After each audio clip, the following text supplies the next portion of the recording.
നമസ്കാരം, PSC today YouTube ചാനലിലേക്ക് ഏവർക്കും സ്വാഗതം. സുഹൃത്തുക്കളെ, നമ്മൾ ഇന്ന് നോക്കാൻ പോകുന്നത് നമ്മുടെ secretariat attender preliminary exam stage 2 detailed related facts class 3 ആണ്. സുഹൃത്തുക്കൾ ശ്രദ്ധിക്കുക, secretariat attender preliminary exam stage 2 detailed related facts part 3 ആണ്. ഇന്ന് എന്തൊക്കെയാണ് ക്വസ്റ്റ്യൻസ് എന്ന് നമുക്കൊന്ന് നോക്കാം. കഴിഞ്ഞ ദിവസം സുഹൃത്തുക്കളെ നമ്മൾ 19ാമത്തെ ചോദ്യം വരെയാണ് പറഞ്ഞു നിർത്തിയത്. അപ്പൊ ഇന്ന് നമ്മൾ നോക്കാൻ പോകുന്നത് 20ാമത്തെ ചോദ്യമാണ്. നമുക്ക് നോക്കാം 20ാമത്തെ ചോദ്യം.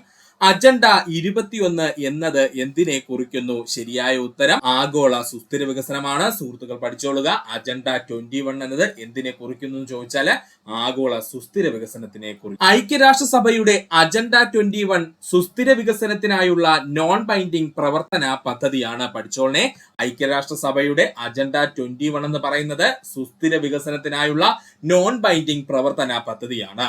1992 ബ്രസീലിലെ റിയോ ഡി ജനീറോയിൽ വെച്ച് സമ്മേളിച്ച ഭൗമ ഉച്ചകോടിയിൽ പരിസ്ഥിതിയും വികസനവും സംബന്ധിച്ച ഐക്യരാഷ്ട്ര സമ്മേളനത്തിന്റെ ഫലമാണ് അജണ്ട 21 രൂപീകൃതമായത്. പഠിച്ചോളനെ, 1992 ബ്രസീലിലെ റിയോ ഡി ജനീറോയിൽ വെച്ച് സമ്മേളിച്ച ഭൗമ ഉച്ചകോടിയിൽ പരിസ്ഥിതിയും വികസനവും സംബന്ധിച്ച ഐക്യരാഷ്ട്ര സമ്മേളനത്തിന്റെ ഫലമായിട്ടാണ് അജണ്ട 21 രൂപീകൃതമായത്.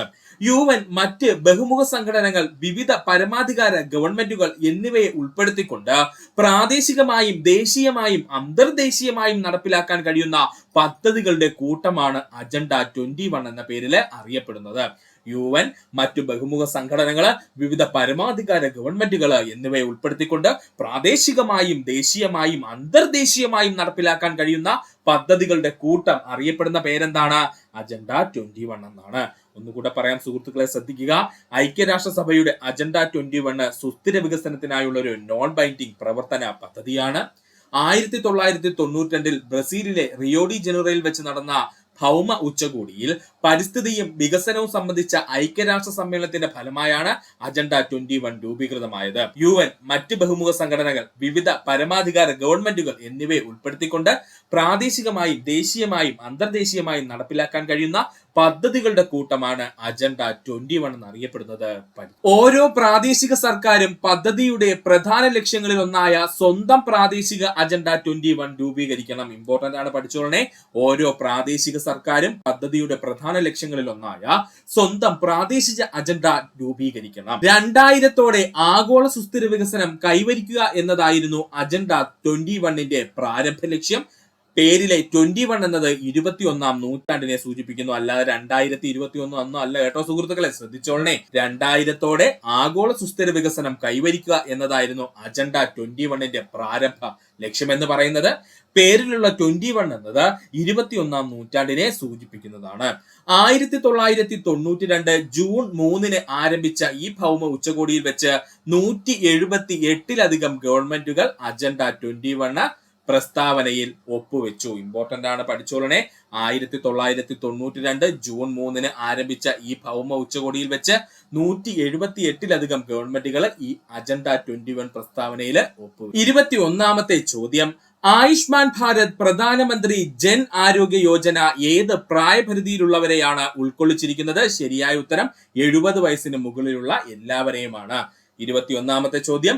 ആയുഷ്മാൻ ഭാരത് പ്രധാനമന്ത്രി ജൻ ആരോഗ്യ യോജന ഏത് പ്രായപരിധിയിലുള്ളവരെയാണ് ഉൾക്കൊള്ളിച്ചിരിക്കുന്നത് എന്ന് ചോദിച്ചാൽ 70 വയസ്സിന് മുകളിലുള്ള എല്ലാവരും. ആയുഷ്മാൻ ഭാരത് പ്രധാനമന്ത്രി ജൻ ആരോഗ്യ യോജന 50 കോടി ജനങ്ങൾ ഗുണഭോക്താക്കളായുള്ള ലോകത്തിലെ ഏറ്റവും വലിയ സർക്കാർ ആരോഗ്യ പരിരക്ഷ പദ്ധതി എന്നറിയപ്പെടുന്നത് ആയുഷ്മാൻ ഭാരത് പദ്ധതിയാണ്. പഠിച്ചോളനെ, 50 കോടി ജനങ്ങൾ ഉപഭോക്താക്കളായിട്ടുള്ള ലോകത്തിലെ ഏറ്റവും വലിയ സർക്കാർ ആരോഗ്യ പരിരക്ഷാ പദ്ധതിയാണ് ആയുഷ്മാൻ ഭാരത്. ആയുഷ്മാൻ ഭാരത് പദ്ധതി ആരംഭിച്ച തീയതി 2018 സെപ്റ്റംബർ 23. സ്റ്റേജ് 3 നിങ്ങൾക്ക് ഇത് പ്രതീക്ഷിക്കാം. ആയുഷ്മാൻ ഭാരത് പദ്ധതി ആരംഭിച്ച തീയതി എന്ന 2018 സെപ്റ്റംബർ 23 മോദി കെയർ എന്ന പേരിൽ അറിയപ്പെട്ടിരുന്ന പദ്ധതി എന്ന് ചോദിച്ചാൽ അത് ആയുഷ്മാൻ ഭാരത് പദ്ധതിയാണ്. മോദി കെയർ എന്ന പേരിൽ അറിയപ്പെടുന്ന പദ്ധതി എന്ന് ചോദിച്ചാൽ അത് ആയുഷ്മാൻ ഭാരത് പദ്ധതിയാണ്. പദ്ധതിയുടെ ഭാഗമായി യോഗ്യരായ കുടുംബങ്ങൾക്ക് 1000 രൂപയുടെ ഇൻഷുറൻസ് കവറേജ് പരിരക്ഷ വാഗ്ദാനം ചെയ്യുന്നു. ഒരു കുടുംബത്തിന് പ്രതിവർഷം 5 ലക്ഷം രൂപ വരെ ഇൻഷുറൻസ് കവറേജും ഉറപ്പാക്കുന്നു. അപ്പോൾ പദ്ധതിയുടെ ഭാഗമായിട്ട് യോഗ്യരായ കുടുംബങ്ങൾക്ക് 1000 രൂപയുടെ ഇൻഷുറൻസ് പരിരക്ഷ വാഗ്ദാനം ചെയ്യുന്നു. ഒരു കുടുംബത്തിന് പ്രതിവർഷം 5 ലക്ഷം രൂപ വരെ ഇൻഷുറൻസ് കവറേജും ഉറപ്പാക്കുന്നു. പഠിക്കുക. ഒന്നുകൂടി പറയാം സുഹൃത്തുക്കളെ, ആയുഷ്മാൻ ഭാരത് പ്രധാനമന്ത്രി ജൻ ആരോഗ്യ യോജനയെ പറ്റിയാണ് നമ്മൾ പറഞ്ഞുകൊണ്ടിരുന്നത്. 50 കോടി ജനങ്ങൾ ഗുണഭോക്താക്കളായുള്ള ലോകത്തിലെ ഏറ്റവും വലിയ സർക്കാർ ആരോഗ്യ പരിരക്ഷാ പദ്ധതി എന്നറിയപ്പെടുന്നത് ആയുഷ്മാൻ ഭാരത് പദ്ധതിയാണ്. ആയുഷ്മാൻ ഭാരത് പദ്ധതി ആരംഭിച്ച തീയതി 2018 സെപ്റ്റംബർ മാസം 23-ാം തീയതിയാണ്. മോദി കെയർ എന്ന പേരിൽ അറിയപ്പെടുന്ന പദ്ധതി ആയുഷ്മാൻ ഭാരത് പദ്ധതിയാണ്. പദ്ധതിയുടെ ഭാഗമായി യോഗ്യരായ കുടുംബങ്ങൾക്ക് 1000 രൂപയുടെ ഇൻഷുറൻസ് പരിരക്ഷ വാഗ്ദാനം ചെയ്യുന്നു. അതിനോടൊപ്പം തന്നെ കുടുംബത്തിന് പ്രതിവർഷം 5 ലക്ഷം രൂപ വരെ ഇൻഷുറൻസ് കവറേജും ഉറപ്പാക്കുന്നു. പഠിക്കുക. ഈ പദ്ധതി പ്രകാരം 3 ദിവസത്തെ പ്രീ ഹോസ്പിറ്റൽ ചിലവുകള്, 15 ദിവസത്തെ പോസ്റ്റ് ഹോസ്പിറ്റലിന്റെയും മരുന്നുകളുടെയും രോഗനിർണയത്തിന് വേണ്ട ടെസ്റ്റുകളും ഉൾപ്പെടുന്നു. പഠിച്ചോളനെ, ഇമ്പോർട്ടന്റ് ആണ്. നമ്മുടെ ആയുഷ്മാൻ പദ്ധതി പ്രകാരം എന്താ പറഞ്ഞിരിക്കുന്നത്? 3 ദിവസത്തെ പ്രീ ഹോസ്പിറ്റൽ ചിലവുകളും അതുപോലെ തന്നെ 15 ദിവസത്തെ പോസ്റ്റ് ഹോസ്പിറ്റൽ ചിലവുകളും മരുന്നുകളുടെ ചിലവുകള്, രോഗനിർണയത്തിന് വേണ്ട ടെസ്റ്റുകളുടെ ചിലവുകള്, ഇതെല്ലാം ഇതിനകത്ത് ഉൾപ്പെടുന്നു. ഈ സ്കീമിന് കീഴിലുള്ള ചികിത്സയുടെ ഘടകങ്ങൾ ഏതൊക്കെയാണെന്ന് നമുക്കൊന്ന് നോക്കാം. വൈദ്യ പരിശോധന, കൂടിയാലോചന, ചികിത്സ നൽകൽ, മെഡിക്കൽ ഉപഭോഗ വസ്തുക്കളും മരുന്നുകളുടെയും ചിലവുകൾ കവറേജ് വരും. തീവ്ര പരിചരണവും അല്ലാത്തതുമായ പരിചരണ സേവനങ്ങൾ ഇതിനകത്ത് കവറേജിൽ വരുന്നുണ്ട്. മെഡിക്കൽ ഇംപ്ലാന്റ് സേവനങ്ങൾ ഇതിനകത്ത് കവറേജിൽ വരുന്നുണ്ട്. ലാബ്, ഡയഗ്നോസ്റ്റിക് അന്വേഷണങ്ങൾ എന്നിവ ഇതിനകത്ത് കവറേജിൽ വരുന്നുണ്ട്. ചികിത്സയിൽ നിന്നുണ്ടാകുന്ന സങ്കീർണതകൾക്ക് ഇതിനകത്ത് നിന്ന് ചിലവിൽ വരുന്നുണ്ട്. താമസ ആനുകൂല്യങ്ങളും ഭക്ഷണ സേവനങ്ങളും ഈ പറഞ്ഞിരിക്കുന്ന ആയുഷ്മാൻ ഭാരത് എന്ന് പറയുന്ന സ്കീമിനകത്ത് ഉൾപ്പെടുത്തിയിട്ടുണ്ട്, അല്ലെങ്കിൽ ആ ഒരു ഇൻഷുറൻസ് സ്കീമിനകത്ത് ഉൾപ്പെടുത്തിയിട്ടുണ്ട് കേട്ടോ. ഒപ്പം ഒന്നുകൂടി പറയാം സുഹൃത്തുക്കൾ, ശ്രദ്ധിക്കുക. ഈ സ്കീമിന്റെ കീഴിലുള്ള ചികിത്സയുടെ ഘടകങ്ങൾ ഏതൊക്കെയാണെന്ന് ചോദിച്ചാൽ വൈദ്യ പരിശോധന, കൂടിയാലോചന, ചികിത്സ നൽകുന്നു. മെഡിക്കൽ ഉപഭോഗ വസ്തുക്കളും മരുന്നുകളുടെയും ചിലവുകൾ വഹിക്കുന്നു. തീവ്ര പരിചരണവും അല്ലാത്തതുമായ പരിചരണങ്ങൾക്കും സേവനങ്ങൾക്കുമുള്ള തുകകൾ നൽകുന്നു. മെഡിക്കൽ ഇംപ്ലാന്റ് സേവനങ്ങൾ ഫ്രീ ആയിട്ട് നൽകുന്നു. ലാബ്, ഡയഗ്നോസ്റ്റിക്സ് അന്വേഷണങ്ങൾ ഫ്രീ ആയിരുന്നു.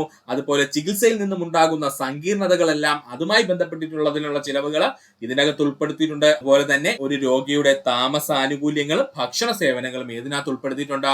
ഈ ആയുഷ്മാൻ ഭാരത് എന്ന് പറയുന്ന പദ്ധതിയിൽ ഉൾപ്പെടുത്തിയിട്ടുണ്ട്. ഗുണഭോക്താവിന് ഓരോ ആശുപത്രിയിലേക്കുള്ള നിശ്ചിത ഗതാഗത അലവൻസ് ലഭിക്കുന്നു. ഗുണഭോക്താവിന് ഓരോ ആശുപത്രിയിലേക്കുമുള്ള നിശ്ചിത ഗതാഗത അലവൻസ് ലഭിക്കുന്നു. എക്സാമ്പിൾ ആയിട്ട് പറഞ്ഞാൽ നമ്മളിപ്പോ ഏതെങ്കിലും ഒരു നമ്മുടെ നാട്ടിലെ താലൂക്ക് ആശുപത്രിയിൽ പോയി കഴിഞ്ഞാൽ അവിടെ നിന്ന് ഒരു മെഡിക്കൽ കോളേജിലേക്ക് നമ്മൾ അയക്കുകയാണെന്ന് കരുതുക. അപ്പോൾ ആ താലൂക്ക് ആശുപത്രിയിൽ നിന്നും മെഡിക്കൽ കോളേജിലേക്ക് നമുക്ക് എത്തുന്നതിന് വേണ്ടിയിട്ടുള്ള ചെലവുകളെല്ലാം ആര് നോക്കിക്കോളും? ഈ പറഞ്ഞിരിക്കുന്ന ആയുഷ്മാൻ ഭാരത് പദ്ധതിക്കകത്ത് ഉൾപ്പെടുത്തിയിരിക്കുന്നു എന്നാണ് പറയുന്നത്. ഗുണഭോക്താക്കൾക്ക് രാജ്യത്തെ ഏത് ആശുപത്രികളിൽ നിന്നും പണരഹിത ചികിത്സ സ്വീകരിക്കാം. ഇതിൽ പൊതു സ്വകാര്യ ആശുപത്രികളും ഉൾപ്പെടുന്നു. അപ്പൊ ഗുണഭോക്താക്കൾക്ക് രാജ്യത്തെ ഏത് ആശുപത്രികളിൽ നിന്നും പണരഹിത ചികിത്സ സ്വീകരിക്കാം. ഇതിൽ പൊതു സ്വകാര്യ ആശുപത്രികളും ഉൾപ്പെടുന്നു. ആയുഷ്മാൻ ഭാരത് പദ്ധതിക്ക് 2 പ്രധാനപ്പെട്ട ഘടകങ്ങളുണ്ട്. ഒരെണ്ണം ആദ്യകാലങ്ങളിൽ ദേശീയ ആരോഗ്യ സംരക്ഷണ പദ്ധതി അഥവാ NHPS എന്ന പേരിൽ അറിയപ്പെട്ടിരുന്ന പ്രധാനമന്ത്രി ജൻ ആരോഗ്യ യോജനയും അതുപോലെ ഹെൽത്ത് ആൻഡ് വെൽനസ് സെന്ററുകളും ഇത് രണ്ടും കൂടെ ചേർന്നിട്ടാണ് ആയുഷ്മാൻ ഭാരത് പദ്ധതിക്ക് രൂപം നൽകിയിരിക്കുന്നത്. അപ്പോൾ വ്യക്തമായിട്ട് പഠിച്ചോളെ സുഹൃത്തുക്കളെ, ആയുഷ്മാൻ ഭാരത് പദ്ധതിയുടെ ഘടകങ്ങൾ ഏതൊക്കെയെന്ന് ചോദിച്ചാൽ, ഒന്ന് ആദ്യകാലങ്ങളിൽ ദേശീയ ആരോഗ്യ സംരക്ഷണ പദ്ധതി അഥവാ NHPS എന്നറിയപ്പെട്ടിരുന്ന പ്രധാനമന്ത്രി ജൻ ആരോഗ്യ യോജനയും അതുപോലെ ഹെൽത്ത് ആൻഡ് വെൽനസ് സെന്ററുകളുമാണ്. പ്രധാനമന്ത്രി ജൻ ആരോഗ്യ യോജന പദ്ധതിയുടെ ചെയർമാൻ ആരായിരിക്കും? പ്രധാനമന്ത്രി തന്നെയായിരിക്കും. പ്രധാനമന്ത്രി ജൻ ആരോഗ്യ യോജന പദ്ധതിയുടെ ചെയർമാൻ ആരാണ്? പ്രധാനമന്ത്രിയാണ്. CEO ഒന്ന് പഠിച്ചു വെച്ചേക്കുക, ഇന്ദുഭൂഷൺ ആണ്. നമ്മുടെ പ്രധാനമന്ത്രി ജൻ ആരോഗ്യ യോജനയുടെ CEO ആരാ സുഹൃത്തുക്കളെ? ഇന്ദുഭൂഷൺ ആണ്. ആയുഷ്മാൻ ഭാരത് സ്കീമിൽ ഉൾപ്പെടാത്ത ചികിത്സകൾ ഏതൊക്കെയാണെന്ന് ചോദിച്ചാൽ സൗന്ദര്യ വർദ്ധക ശസ്ത്രക്രിയകള്, മയക്കുമരുന്ന് പുനരധിവാസം, ഫെർട്ടിലിറ്റി ചികിത്സകള്, അവയവം മാറ്റിവെക്കൽ. ഈ അവയവം മാറ്റിവെക്കൽ സ്റ്റാർ ചെയ്ത് പഠിച്ചോളണം, ചോദിക്കും. അപ്പോ ആയുഷ്മാൻ ഭാരത് സ്കീമിൽ ഉൾപ്പെടാത്ത ചികിത്സാ രീതികൾ ഏതൊക്കെയെന്ന് ചോദിച്ചാൽ അല്ലെങ്കിൽ ചികിത്സകൾ ഏതൊക്കെയെന്ന് ചോദിച്ചാൽ സൗന്ദര്യവർദ്ധക ശസ്ത്രക്രിയകള്, മയക്കുമരുന്നിന്റെ പുനരധിവാസം, ഫെർട്ടിലിറ്റി ചികിത്സകള്, അവയവം മാറ്റിവെക്കല്. ഇത്രയും എന്തിനകത്ത് വരത്തില്ല? ആയുഷ്മാൻ ആയുഷ്മാൻ ഭാരത് സ്കീമിനകത്ത് ഉൾപ്പെടില്ല. ഈ ഒരു ചോദ്യം നമുക്ക് സ്റ്റേജ് 3 പ്രതീക്ഷിക്കാം. അതുകൊണ്ട് സുഹൃത്തുക്കളെ വ്യക്തമായിട്ട് പഠിക്കുക. 22ാമത്തെ ചോദ്യം, ദേശീയ ഹരിത ട്രൈബ്യൂണൽ സ്ഥാപിതമായ വർഷം 2010. ഓൾറെഡി നമ്മൾ പറഞ്ഞ ക്വസ്റ്റ്യൻ ആയിരുന്നു. ദേശീയ ഹരിത ട്രൈബ്യൂണൽ സ്ഥാപിതമായ വർഷം 2010. 23ാമത്തെ ചോദ്യം, ലഞ്ച് ബെൽ പദ്ധതി ആവിഷ്കരിച്ച സംസ്ഥാനം കേരളമാണ്. ലഞ്ച് ബെൽ പദ്ധതി ആവിഷ്കരിച്ച സംസ്ഥാനം ഏതാണ്? കേരളമാണ്. അപ്പോ കേരളത്തിലെ കുറച്ച് പദ്ധതികളെ പറ്റി നമുക്കൊന്ന് നോക്കാം. കുട്ടികൾക്കായുള്ള പ്രത്യേക പദ്ധതിയിൽ ആദ്യം നമ്മൾ പഠിക്കാൻ പോകുന്നതാണ് ആരോഗ്യ കിരണം. എന്താണ് ആരോഗ്യ കിരണം? സംസ്ഥാനത്തെ 18 വയസ്സിന് താഴെയുള്ള അർബുദം, ഹൃദ്രോഗം, വൃക്കാരോഗ ബാധിതരായ രോഗികൾക്ക്, അതായത് കുട്ടികൾക്ക് സൗജന്യ ചികിത്സ ഉറപ്പാക്കുന്ന പദ്ധതി അറിയപ്പെടുന്ന പേരാണ് ആരോഗ്യ കിരണം. പഠിച്ചോളണേ. സംസ്ഥാനത്തെ 18 വയസ്സിന്, എത്ര വയസ്സിനാ? 18 വയസ്സിന് താഴെയുള്ള അർബുദം, ഹൃദ്രോഗം, വൃക്കാരോഗം ബാധിതരായ കുട്ടികൾക്ക് സൗജന്യ ചികിത്സ ഉറപ്പാക്കുന്ന പദ്ധതി അറിയപ്പെടുന്ന പേരാണ് ആരോഗ്യ കിരണം. താലോലം, 18 വയസ്സിൽ താഴെ പ്രായമുള്ള കുട്ടികൾക്ക് ഹൃദ്രോഗം, നാഡീരോഗം, സെറിബൽ പാൾസി, ഓട്ടിസം, അസ്ഥിവൈകല്യം എന്നിവയും ഡയാലിസിസ് ശസ്ത്രക്രിയ ഉൾപ്പെടെയുള്ള ചികിത്സാ ചെലവിനായുള്ള ധനസഹായ പദ്ധതിയാണ് താലോലം. ഒന്നുകൂടി പറയുവാണേ, 18 വയസ്സിന് താഴെ പ്രായമുള്ള കുട്ടികൾക്ക് ഹൃദ്രോഗം, നാഡീരോഗങ്ങൾ, സെറിബൽ പാൾസി, ഓട്ടിസം, അസ്ഥിവൈകല്യം എന്നിവയും ഡയാലിസിസ് ശസ്ത്രക്രിയ ഉൾപ്പെടെയുള്ള ചികിത്സാ ചെലവിനായി നൽകുന്ന ധനസഹായ പദ്ധതി അറിയപ്പെടുന്ന പേരാണ് താലോലം. ശ്രുതി തരംഗം, ശ്രവണ വൈകല്യമുള്ള 5 വയസ്സ് വരെ പ്രായമുള്ള കുട്ടികൾക്ക് കോക്ലിയ ഇംപ്ലാന്റിലൂടെ പൂർണ്ണമായും കേൾവിശക്തി ലഭ്യമാക്കുന്ന ചികിത്സാ പദ്ധതി അറിയപ്പെടുന്ന പേരാണ് ശ്രുതി തരംഗം. ഒന്നുകൂടി പറയാം, ശ്രവണ വൈകല്യമുള്ള 5 വയസ്സിൽ താഴെയുള്ള കുട്ടികൾക്ക് കോക്ലിയ ഇംപ്ലാന്റ് ചെയ്യുന്നതിലൂടെ പൂർണ്ണമായും കേൾവിശക്തി ലഭ്യമാക്കുന്ന ചികിത്സാ പദ്ധതി അറിയപ്പെടുന്ന പേരാണ് ശ്രുതി തരംഗം. ഒന്നുകൂടി പറയാം, സംസ്ഥാനത്തെ 18 വയസ്സിൽ താഴെയുള്ള അർബുദ, ഹൃദ്രോഗ, വൃക്കരോഗ ബാധിതരായ രോഗികൾക്ക് അല്ലെങ്കിൽ കുട്ടികൾക്ക് സൗജന്യ ചികിത്സ ഉറപ്പാക്കുന്ന പദ്ധതിയാണ് ആരോഗ്യ കിരണം. താലോലം പദ്ധതി എന്താണെന്ന് ചോദിച്ചാൽ 18 വയസ്സിൽ താഴെയുള്ള കുട്ടികളുടെ ഹൃദ്രോഗം, നാഡീരോഗങ്ങൾ, സെറിബൽ പാൾസി, ഓട്ടിസം, അസ്ഥിവൈകല്യം എന്നിവയും ഡയാലിസിസ് ശസ്ത്രക്രിയ ഉൾപ്പെടെയുള്ള ചികിത്സാ ചെലവിനായുള്ള ധനസഹായ പദ്ധതിയാണ് താലോലം പദ്ധതി. ശ്രവണ വൈകല്യമുള്ള 5 വയസ്സ് വരെ പ്രായമുള്ള കുട്ടികൾക്ക് കോക്ലിയ ഇംപ്ലാന്റിലൂടെ പൂർണ്ണമായും കേൾവിശക്തി ലഭ്യമാകുന്ന ചികിത്സാ പദ്ധതിയാണ് ശ്രുതി തരംഗം എന്ന പേരിൽ അറിയപ്പെടുന്നത്. ശ്രുതി തരംഗം എന്ന പേരിൽ അറിയപ്പെടുന്നത് പഠിക്കുക. അടുത്തത് നമുക്ക് പഠിക്കേണ്ടതാണ് സ്നേഹപൂർവം പദ്ധതി. മാതാപിതാക്കൾക്ക് ഇരുവർക്കും അഥവാ ഒരാൾ മരിച്ചു പോവുകയും ജീവിച്ചിരിക്കുന്ന ആൾക്ക് കുട്ടികളെ സംരക്ഷിക്കാൻ കഴിയാതെ വരികയും ചെയ്യുന്ന അവസ്ഥയിൽ കുട്ടികളുടെ ഭവനങ്ങളിൽ അല്ലെങ്കിൽ ബന്ധു ഭവനങ്ങളിൽ താമസിപ്പിച്ച് വിദ്യാഭ്യാസം നൽകുന്നതിനായി പ്രതിമാസം ധനസഹായം നൽകുന്ന പദ്ധതിയാണ് സ്നേഹപൂർവം പദ്ധതി. എന്താ സ്നേഹപൂർവം പദ്ധതി എന്ന് പറഞ്ഞു കഴിഞ്ഞാൽ, മാതാപിതാക്കൾക്ക് ഇരുവർക്കും അഥവാ ഒരാള് മരിച്ചു പോവുകയാണെങ്കിൽ ജീവിച്ചിരിക്കുന്ന വ്യക്തിക്ക് ആ കുട്ടികളെ സംരക്ഷിക്കാൻ കഴിയാത്ത അവസ്ഥ വരികയും ആ അവസ്ഥയിൽ കുട്ടികളുടെ ഭവനങ്ങളിൽ അല്ലെങ്കിൽ ബന്ധുക്കളുടെ ഭവനങ്ങളിൽ താമസിപ്പിച്ച് വിദ്യാഭ്യാസം നൽകുന്നതിനായി പ്രതിമാസം ധനസഹായം നൽകുന്ന പദ്ധതി അറിയപ്പെടുന്ന പേരാണ് സ്നേഹപൂർവം പദ്ധതി. സംസ്ഥാനത്തെ HIV ബാധിതരായ കുട്ടികളെ കൂടി സ്നേഹപൂർവം പദ്ധതിയിൽ ഉൾപ്പെടുത്തിയിട്ടുണ്ട്. ഇതാണ് PSCയുടെ ചോദ്യം. സംസ്ഥാനത്തെ HIV ബാധിതരായ കുട്ടികളെ കൂടി സ്നേഹപൂർവം പദ്ധതിയിൽ ഉൾപ്പെടുത്തിയിട്ടുണ്ട്. ഹൃദ്യം പദ്ധതി, 18 വയസ്സിൽ താഴെയുള്ള ജന്മന ഹൃദയ വൈകല്യമുള്ള കുട്ടികൾക്ക് സൗജന്യ ചികിത്സ നൽകുന്ന പദ്ധതി അറിയപ്പെടുന്ന പേരാണ് ഹൃദ്യം പദ്ധതി. ഹൃദ്യം എന്ന് പറഞ്ഞു കഴിഞ്ഞാൽ ഹൃദയം, കേട്ടോ, അങ്ങനെ പഠിച്ചോളേ. ഹൃദ്യം എന്ന് പറഞ്ഞു കഴിഞ്ഞാൽ എന്താണ്? ഹൃദയം. ഓർത്തു വെച്ചിരിക്കുക. 18 വയസ്സിൽ താഴെയുള്ള ജന്മന ഹൃദയ വൈകല്യമുള്ള കുട്ടികൾക്ക് സൗജന്യ ചികിത്സ നൽകുന്ന പദ്ധതിയാണ് ഹൃദ്യം പദ്ധതി. അടുത്തതായി നമ്മൾ പഠിക്കാൻ പോകുന്നതാണ് മിഠായി. കുട്ടികളിലെ പ്രമേഹ രോഗത്തെ തടയുന്നതിനായി കേരള സോഷ്യൽ സെക്യൂരിറ്റി മിഷൻ ആവിഷ്കരിച്ച പദ്ധതിയാണ് മിഠായി. പഠിക്കുക. എന്താണ് മിഠായി എന്ന് ചോദിച്ചാൽ, കുട്ടികളിലെ പ്രമേഹ രോഗം തടയുന്നതിനായി കേരള സോഷ്യൽ സെക്യൂരിറ്റി മിഷൻ ആവിഷ്കരിച്ച പദ്ധതിയാണ് മിഠായി. കാതോരം, കുട്ടികളുടെ ശ്രവണ വൈകല്യം പരിഹരിച്ചുകൊണ്ടുള്ള കേരള സാമൂഹ്യനീതി വകുപ്പ് മുൻകൈയെടുത്ത് നടപ്പിലാക്കുന്ന സമഗ്രമായ പദ്ധതിയാണ് കാതോരം പദ്ധതി. എന്താ കാതോരം പദ്ധതി എന്ന് ചോദിച്ചു കഴിഞ്ഞാൽ, കുട്ടികളുടെ ശ്രവണ വൈകല്യം പരിഹരിച്ചുകൊണ്ടുള്ള കേരള സാമൂഹ്യ നീതി വകുപ്പിന്റെ മുൻകൈയെടുത്ത് നടപ്പിലാക്കുന്ന സമഗ്ര പദ്ധതി അറിയപ്പെടുന്ന പേരാണ് കാതോരം പദ്ധതി. ബാലമുകുളം, സംസ്ഥാന ആയുർവേദ വകുപ്പ് നടപ്പിലാക്കിയ സ്കൂൾ തല ആരോഗ്യ പദ്ധതി അറിയപ്പെടുന്ന പേരാണ് ബാലമുകുളം പദ്ധതി. എന്താ ബാലമുകുളം പദ്ധതി എന്ന് ചോദിച്ചാല് സംസ്ഥാന ആയുർവേദ വകുപ്പ് നടപ്പിലാക്കിയ സ്കൂൾ തല ആരോഗ്യ പദ്ധതിയാണ് ബാലമുകുളം പദ്ധതി. ഒന്നുകൂടി പറയാം, കുട്ടികളിലെ പ്രമേഹ രോഗം തടയുന്നതിനായി കേരള സോഷ്യൽ സെക്യൂരിറ്റി മിഷൻ ആവിഷ്കരിച്ച പദ്ധതിയാണ് മിഠായി. കുട്ടികളുടെ ശ്രവണ വൈകല്യം പരിഹരിച്ചുകൊണ്ടുള്ള കേരള സാമൂഹ്യ നീതി വകുപ്പ് മുൻകൈയെടുത്ത് നടപ്പിലാക്കുന്ന സമഗ്രമായ പദ്ധതി അറിയപ്പെടുന്ന പേരാണ് കാതോരം. സംസ്ഥാന ആയുർവേദ വകുപ്പ് നടപ്പിലാക്കിയ സ്കൂൾ തല ആരോഗ്യ പദ്ധതിയാണ് ബാലമുകുളം. അടുത്തതായി നമ്മൾ പഠിക്കാൻ പോകുന്നതാണ് മിഴി പദ്ധതിയെ പറ്റി. ആരോഗ്യ കുടുംബക്ഷേമ വകുപ്പിന്റെ നേതൃത്വത്തിൽ സർക്കാർ എയ്ഡഡ് സ്കൂളുകളിലെ കാഴ്ച വൈകല്യമുള്ള കുട്ടികൾക്ക് സൗജന്യ കണ്ണട വിതരണം ചെയ്യുന്ന പദ്ധതി അറിയപ്പെടുന്ന പേരാണ് മിഴി പദ്ധതി. ആരോഗ്യ കുടുംബക്ഷേമ വകുപ്പിന്റെ നേതൃത്വത്തിൽ സർക്കാർ എയ്ഡഡ് സ്കൂളുകളിലെ കാഴ്ച വൈകല്യമുള്ള കുട്ടികൾക്ക് സൗജന്യ കണ്ണാടി വിതരണം ചെയ്യുന്ന പദ്ധതി അറിയപ്പെടുന്ന പേരാണ് മിഴി പദ്ധതി. സ്പെക്ട്രം പദ്ധതി. ഓട്ടിസം പ്രാഥമിക ഘട്ടത്തിൽ തന്നെ കണ്ടെത്തി ഓട്ടിസം ബാധിച്ച കുട്ടികളുടെ കഴിവുകൾ വളർത്തിയെടുക്കുന്നതിന് കേരള സർക്കാർ ആരംഭിച്ച പദ്ധതിയാണ് സ്പെക്ട്രം പദ്ധതി എന്നറിയപ്പെടുന്നത്. എന്താ സ്പെക്ട്രം പദ്ധതി എന്ന് പറഞ്ഞു കഴിഞ്ഞാല് ഓട്ടിസം പ്രാഥമിക ഘട്ടത്തിൽ തന്നെ കണ്ടെത്തുകയും ഓട്ടിസം ബാധിച്ച കുട്ടികളുടെ കഴിവുകൾ വളർത്തുന്നതിനും കേരള സർക്കാർ ആരംഭിച്ച പദ്ധതി അറിയപ്പെടുന്ന പേരാണ് സ്പെക്ട്രം പദ്ധതി. ചിരി പദ്ധതി. കുട്ടികളിൽ ആത്മവിശ്വാസം വർദ്ധിപ്പിക്കുവാനും ആത്മഹത്യാ പ്രവണത ഇല്ലാതാക്കുന്നതിനും വേണ്ടി കേരള സർക്കാർ ആരംഭിച്ച പദ്ധതിയാണ് ചിരി പദ്ധതി. പഠിച്ചോളെ, കുട്ടികളിൽ ആത്മവിശ്വാസം വർദ്ധിപ്പിക്കുന്നതിനും ആത്മഹത്യാ പ്രവണത ഇല്ലാതാക്കുന്നതിനും വേണ്ടി കേരള സർക്കാർ ആരംഭിച്ച പദ്ധതിയാണ് ചിരി പദ്ധതി. ഒപ്പം പദ്ധതി. കുട്ടികൾക്ക് വേണ്ടിയുള്ള കേരള സംസ്ഥാന പൊതുവിദ്യാഭ്യാസ വകുപ്പിന്റെ ടെലി കൗൺസിലിംഗ് പദ്ധതിയാണ് ഒപ്പം. പഠിച്ചോളണേ, കുട്ടികൾക്ക് വേണ്ടിയുള്ള കേരള സംസ്ഥാന പൊതുവിദ്യാഭ്യാസ വകുപ്പിന്റെ ടെലി കൗൺസിലിംഗ് പദ്ധതി അറിയപ്പെടുന്ന പേരാണ് ഒപ്പം പദ്ധതി. എന്താണ് ഒപ്പം പദ്ധതി? ജീവനി. കോളേജ് വിദ്യാർത്ഥികളുടെ മാനസികാരോഗ്യം മെച്ചപ്പെടുത്തുന്നതിനും ആത്മഹത്യാ പ്രവണത കുറയ്ക്കുന്നതിനുമായി ആരംഭിച്ച പദ്ധതിയാണ് ജീവനി പദ്ധതി. തമ്മിൽ കൺഫ്യൂഷൻ ഉണ്ടാവരുത്. കോളേജ് വിദ്യാർത്ഥികളുടെ മാനസിക ആരോഗ്യം മെച്ചപ്പെടുത്തുകയും ആത്മഹത്യാ പ്രവണത കുറയ്ക്കുന്നതിനുമായി ആരംഭിച്ച പദ്ധതിയാണ് ജീവനി പദ്ധതി. എന്താ പദ്ധതിയുടെ പേര്? ജീവനി പദ്ധതി. Model shelter home. 12 വയസ്സിൽ താഴെയുള്ള ബാലലൈംഗിക പീഡനം അതിജീവിച്ച കുട്ടികളുടെ പ്രത്യേക പരിചരണവും പിന്തുണയും ലക്ഷ്യമിട്ടുകൊണ്ടുള്ള സ്ഥാപനം അറിയപ്പെടുന്ന പേരാണ് മോഡൽ ഷെൽട്ടർ ഹോം. പഠിച്ചോളെ, എന്താണ് മോഡൽ ഷെൽട്ടർ ഹോം എന്ന് ചോദിച്ചു കഴിഞ്ഞാൽ 12 വയസ്സിൽ താഴെയുള്ള ബാല ലൈംഗിക പീഡനം അനുഭവിച്ച കുട്ടികളുടെ പ്രത്യേക പരിചരണവും അതുപോലെ പിന്തുണയും ലക്ഷ്യമിട്ടുകൊണ്ടുള്ള സ്ഥാപനമാണ് മോഡൽ ഷെൽട്ടർ ഹോം എന്നറിയപ്പെടുന്നത്. പഠിക്കുക. ന്യൂ ബോൺ സ്ക്രീനിംഗ് പദ്ധതി.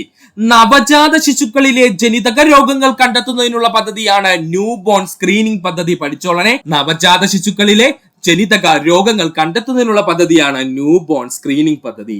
ലീപ്പ് പദ്ധതി. ജീവിതശൈലി രോഗ നിയന്ത്രണത്തിനായി സംസ്ഥാനത്തെ സ്കൂളുകളിൽ നടപ്പാക്കുന്ന ബോധവൽക്കരണ പദ്ധതിയാണ് ലീപ്പ് പദ്ധതി.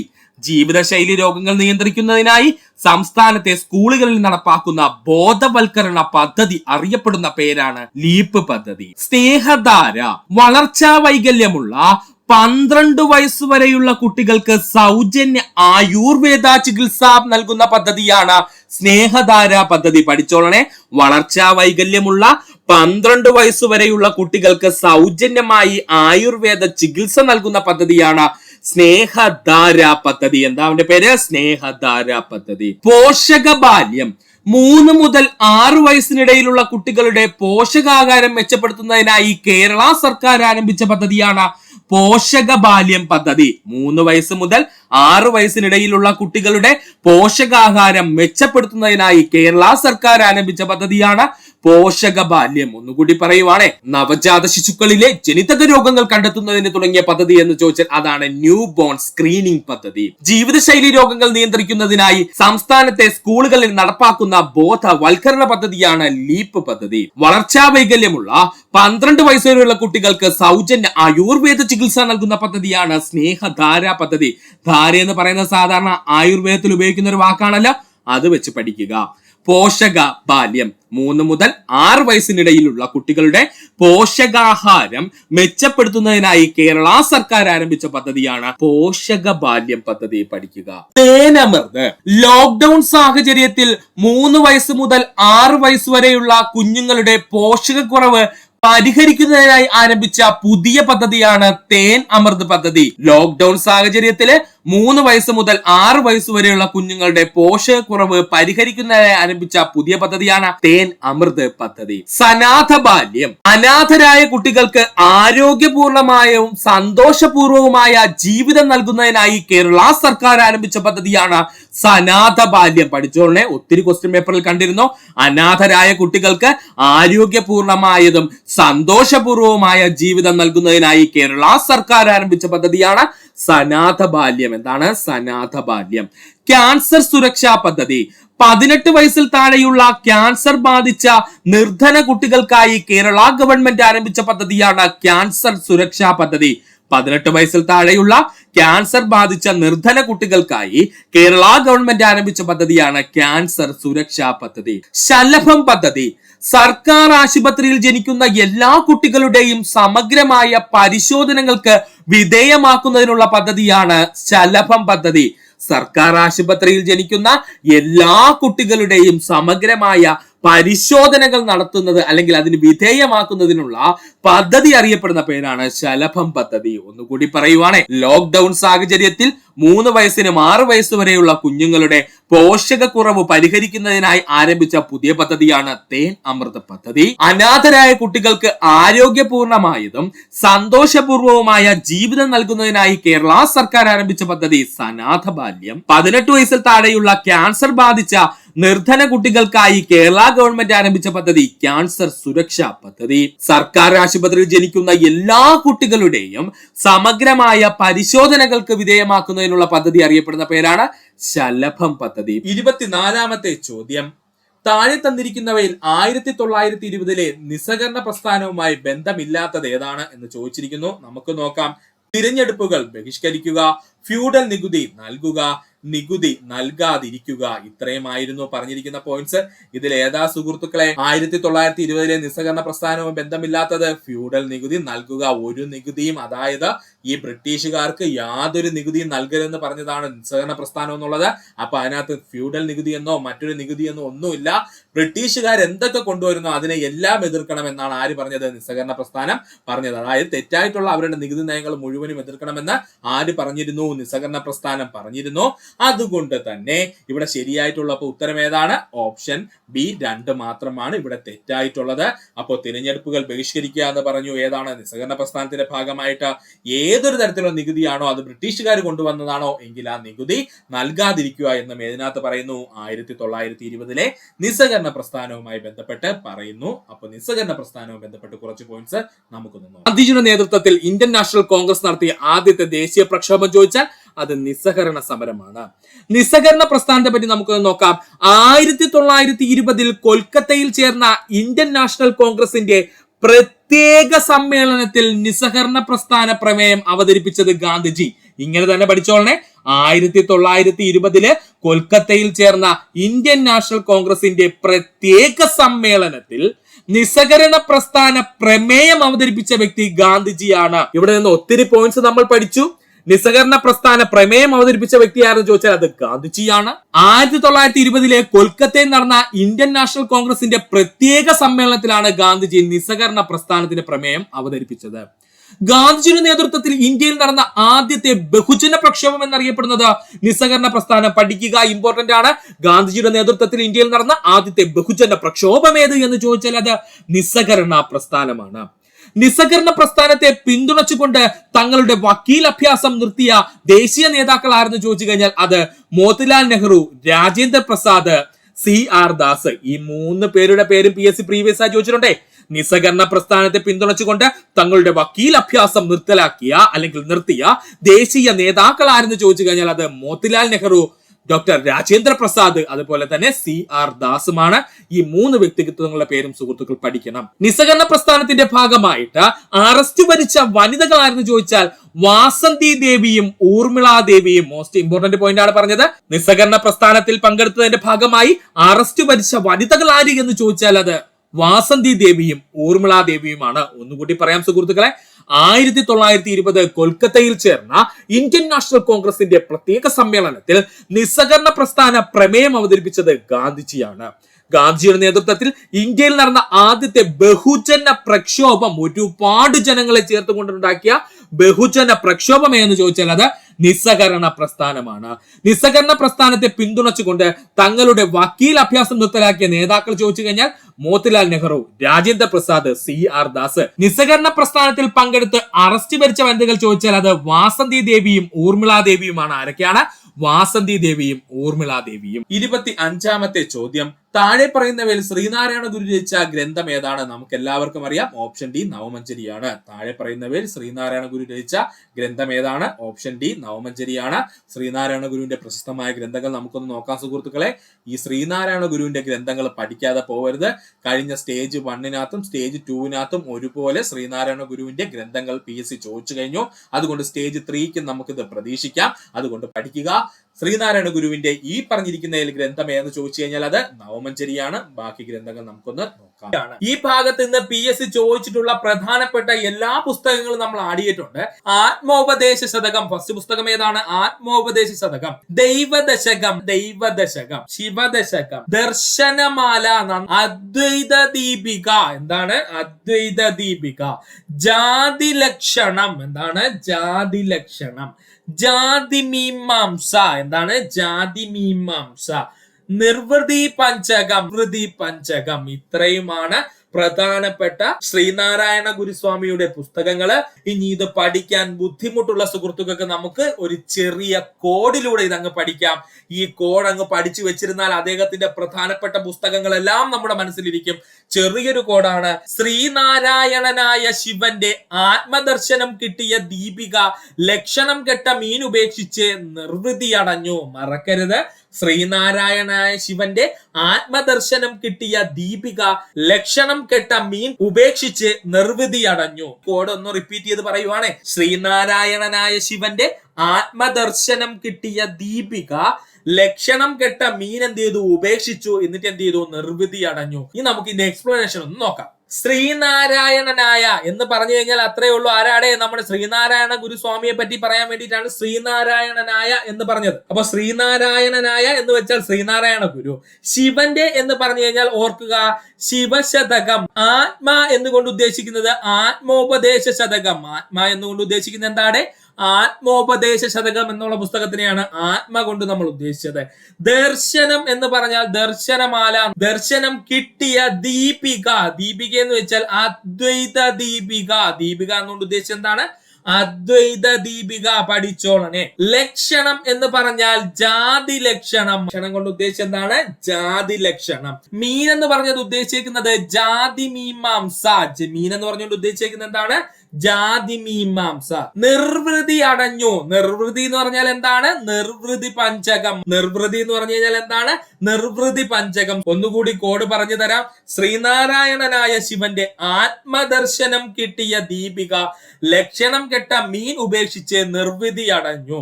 ഇതിൽ ശ്രീനാരായണ എന്ന് പറഞ്ഞാൽ ശ്രീനാരായണ ഗുരു, ശിവന്റെ എന്ന് പറഞ്ഞാൽ ശിവശതകം, ആത്മ എന്ന് പറഞ്ഞു കഴിഞ്ഞാൽ ആത്മോപദേശ ശതകം, ദർശനം എന്ന് പറഞ്ഞു കഴിഞ്ഞാൽ നമ്മുടെ ദർശനമാല, ദീപിക എന്ന് പറഞ്ഞു കഴിഞ്ഞാൽ അദ്വൈത ദീപിക, ലക്ഷണം എന്ന് പറഞ്ഞു കഴിഞ്ഞാൽ ജാതി ലക്ഷണം, മീൻ എന്ന് പറഞ്ഞു കഴിഞ്ഞാൽ ജാതി മീമാംസ, നിർവൃതി എന്ന് പറഞ്ഞാൽ നിർവൃതി പഞ്ചകം. ഇത്രയും PSC ശ്രീനാരായണ ഗുരുസ്വാമിയുടെ ഭാഗത്ത് നിന്ന് ചോദിച്ചുള്ള പ്രധാനപ്പെട്ട പുസ്തകങ്ങളാണ്. ചട്ടമ്പി സ്വാമികളുടെ പ്രധാന കൃതികളെ പറ്റിയാണ് ഇനി നമ്മൾ പഠിക്കാൻ പോകുന്നത്. ഒന്നാമത്തെ പോയിന്റ് വേദാധികാര നിരൂപണം, രണ്ടാമത്തത് പ്രാചീന മലയാളം, മോക്ഷപ്രദീപ ഖണ്ഡനം, ക്രിസ്തുമതഛേദനം, ആദിഭാഷ, അദ്വൈത ചിന്താ പദ്ധതി, ജീവകാരുണ്യ നിരൂപണം, തമിഴകം. ഇത്രയുമാണ് അദ്ദേഹത്തിന്റെ പ്രധാനപ്പെട്ട പുസ്തകങ്ങൾ.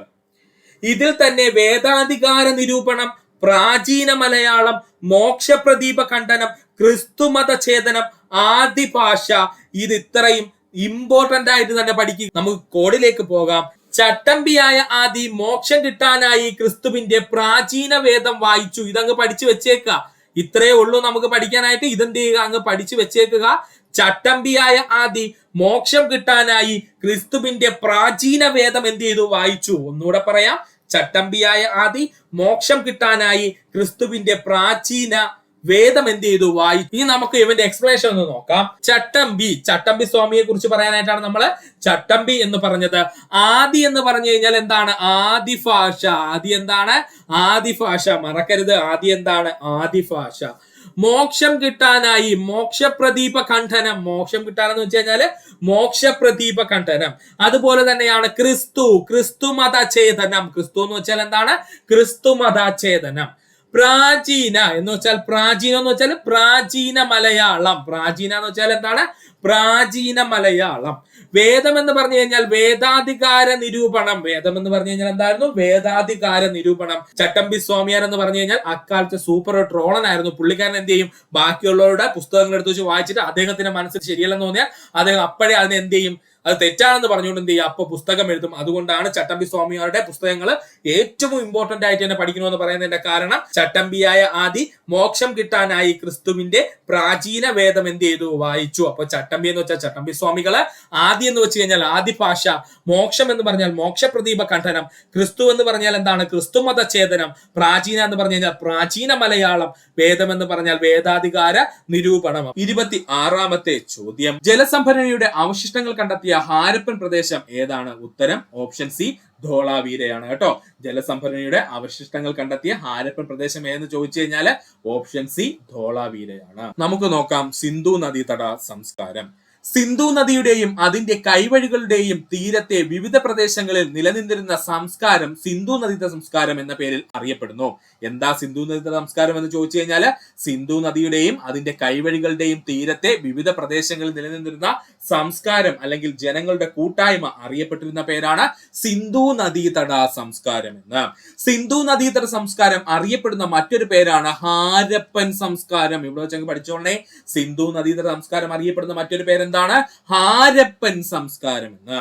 പാകിസ്ഥാന്റെ പടിഞ്ഞാറേ തീരം മുതൽ ഉത്തർപ്രദേശിലെ അലിംഗീർപൂർ വരെയും വടക്ക് പാകിസ്ഥാന്റെ പടിഞ്ഞാറേ തീരം മുതൽ ഉത്തർപ്രദേശിലെ അലംഗീർപൂർ വരെയും. എങ്ങനെയാ പറഞ്ഞത്? പാകിസ്ഥാന്റെ പടിഞ്ഞാറേ തീരം മുതൽ ഉത്തർപ്രദേശിന്റെ അലംഗീർപൂർ വരെയും വടക്ക് ജമ്മു കാശ്മീർ മുതൽ തെക്ക് നർമ്മദാ തീരം വരെയും വ്യാപിച്ചു കിടന്ന ബൃഹത്തായ സംസ്കാരമായിരുന്നു സിന്ധു നദീതട സംസ്കാരം അഥവാ ഹാരപ്പൻ സംസ്കാരം. പഠിച്ചോളനെ, പാകിസ്ഥാന്റെ പടിഞ്ഞാറേ തീരം മുതൽ ഉത്തർപ്രദേശിന്റെ അലംഗീർപൂർ വരെയും അതുപോലെ തന്നെ വടക്ക് ജമ്മു കാശ്മീർ മുതൽ ഇങ്ങ് താഴെ നർമ്മദാ തീരം വരെയും വ്യാപിച്ചു കിടന്നിരുന്ന അതിബൃഹത്തായ ഒരു സംസ്കാരമായിരുന്നു ഹാരപ്പൻ സംസ്കാരം, അല്ലെങ്കിൽ നമുക്ക് പറയാം സിന്ധു നദീതട സംസ്കാരം. ഹാരപ്പൻ സംസ്കാരത്തിന്റെ കാലഘട്ടം BC 2700 മുതൽ BC 1700 വരെ ആയിരുന്നു. പഠിച്ചോളനെ, ഹാരപ്പൻ സംസ്കാരത്തിന്റെ കാലഘട്ടം എന്നറിയപ്പെടുന്നത് BC 2700 മുതൽ BC 1700 വരെ ആയിരുന്നു. സിന്ധു നദീതട സംസ്കാര ഗവേഷണത്തിന് നേതൃത്വം നൽകിയത് ജോൺ മാർഷൽ ആണ്. വർഷം 1921. സിന്ധു നദീതട സംസ്കാര ഗവേഷണത്തിന് നേതൃത്വം നൽകിയതാരാ? ജോൺ മാർഷൽ ആണ്. വർഷം 1921 പഠിക്കുക. ഇനി നമുക്ക് നോക്കുവാനുള്ളത് ഹാരപ്പൻ നഗരവിശേഷങ്ങളാണ്. ഹാരപ്പൻ നഗരവിശേഷങ്ങൾ. ആസൂത്രിതമായ തെരുവുകളും ഇരുവശവുമായി വീടുകൾ സ്ഥാപിച്ചിരുന്നു ഹാരപ്പൻ സംസ്കാര വ്യക്തികള്. ആസൂത്രിതമായ തെരുവുകൾക്ക് ഇരുവശവുമായിട്ട് വീടുകൾ നിർമ്മിച്ചിരുന്നു ഹാരപ്പൻ സംസ്കാരത്തില്. എല്ലാ വീടുകൾക്കും ശൗചാലയം ഉണ്ടായിരുന്നു. അഴുക്കുചാൽ സംവിധാനം ഉണ്ടായിരുന്നു. ഹാരപ്പൻ സംസ്കാരത്തിന് സാമൂഹിക വ്യവസ്ഥയിലും ഭരണവും നിലകൊള്ളുന്നതിന്റെ തെളിവുകൾ ലഭിച്ചിരുന്നു. എവിടെ? ഹാരപ്പൻ സംസ്കാരത്തിൽ നിന്ന്. ഇത്രയും പോയിന്റ് പഠിച്ചോളണേ. സാമൂഹിക വ്യവസ്ഥയിലും ഭരണവും നിലനിന്നതിന്റെ എല്ലാ തെളിവുകളും എവിടെ നിന്ന് ലഭിച്ചിട്ടുണ്ട്? ഹാരപ്പൻ സംസ്കാരത്തിൽ നിന്നും ലഭിച്ചിട്ടുണ്ട്. അതുപോലെ തന്നെ ആസൂത്രിതമായ ഒരു തെരുവുകൾ ഉണ്ടായിരുന്നു. ആ തെരുവുകൾക്ക് ഇരുവശവുമായിരുന്നു വീടുകൾ വെച്ചിരുന്നത്. അതുപോലെ എല്ലാ വീടുകൾക്കും ശൗചാലയം ഉണ്ടായിരുന്നു. ആ കൃത്യമായൊരു അഴുക്കുചാൽ സംവിധാനവും ഉണ്ടായിരുന്നു ഹാരപ്പൻ സംസ്കാര ജനതയ്ക്ക്. അതുകൂടെ സുഹൃത്തുക്കളൊന്ന് പഠിച്ചു വെക്കുക. വെങ്കലയുഗ സംസ്കാരത്തിന് ഉദാഹരണമാണ് ഹാരപ്പൻ സംസ്കാരം. ഉറപ്പായിട്ട് നിങ്ങൾക്ക് പാർട്ട് 3 ഇത് പ്രതീക്ഷിക്കാം. വെങ്കലയുഗ സംസ്കാരത്തിന്റെ ഉദാഹരണമാണ് ഹാരപ്പൻ സംസ്കാരം എന്നുള്ളത്. മോഹൻജദാരോവിലെ ഏറ്റവും വലിയ കെട്ടിടങ്ങളാണ് ധാന്യപ്പുരകൾ. മോഹൻജദാരോവിലെ ഏറ്റവും വലിയ കെട്ടിടങ്ങൾ എന്തായിരുന്നു? ധാന്യപ്പുരകളായിരുന്നു.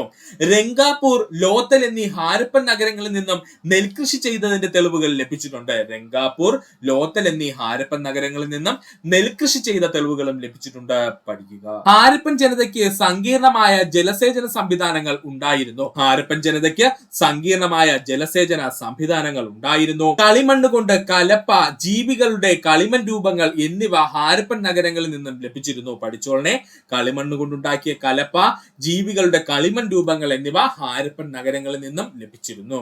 ഹാരപ്പൻ ജനത കൃഷി ചെയ്തിരുന്ന പ്രധാനപ്പെട്ട വിളകളായിരുന്നു ഗോതമ്പ്, ബാർലി, നെല്ല്, പരുത്തി, തിന, എള്ള്, പയറുവർഗ്ഗങ്ങള്. ഇത് പ്രീവിയസ് ആയി ചോദിച്ചതാണ്. പഠിച്ചോളനെ, ഹാരപ്പൻ ജനത കൃഷി ചെയ്തിരുന്ന പ്രധാന വിളകളായിരുന്നു ഗോതമ്പ്, ബാർലി, നെല്ല്, പരുത്തി, തിന, എള്ള്, പയറുവർഗ്ഗങ്ങൾ എന്നിവ. ചരിത്രകാരന്മാർ മെലൂഹ എന്ന് അഭിപ്രായപ്പെട്ട പ്രദേശം ഹാരപ്പയാണ്. പഠിച്ചോളനെ, ചരിത്രകാരന്മാര് മെലൂഹ എന്ന് അഭിപ്രായപ്പെട്ട പ്രദേശം ഏതാണ്? ഹാരപ്പയാണ്.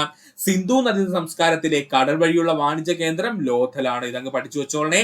സിന്ധു നദീതട സംസ്കാരത്തിലെ കടൽ വഴിയുള്ള വാണിജ്യ കേന്ദ്രം ഏതാണ്? അത് ലോഥലാണ്. പഠിക്കുക. മുത്തു നിർമ്മാണ കേന്ദ്രങ്ങളുടെ തെളിവുകൾ ലഭിച്ച സിന്ധു നദീതട സംസ്കാരം ലോഥലാണ്. ഇമ്പോർട്ടന്റ് ആണ്.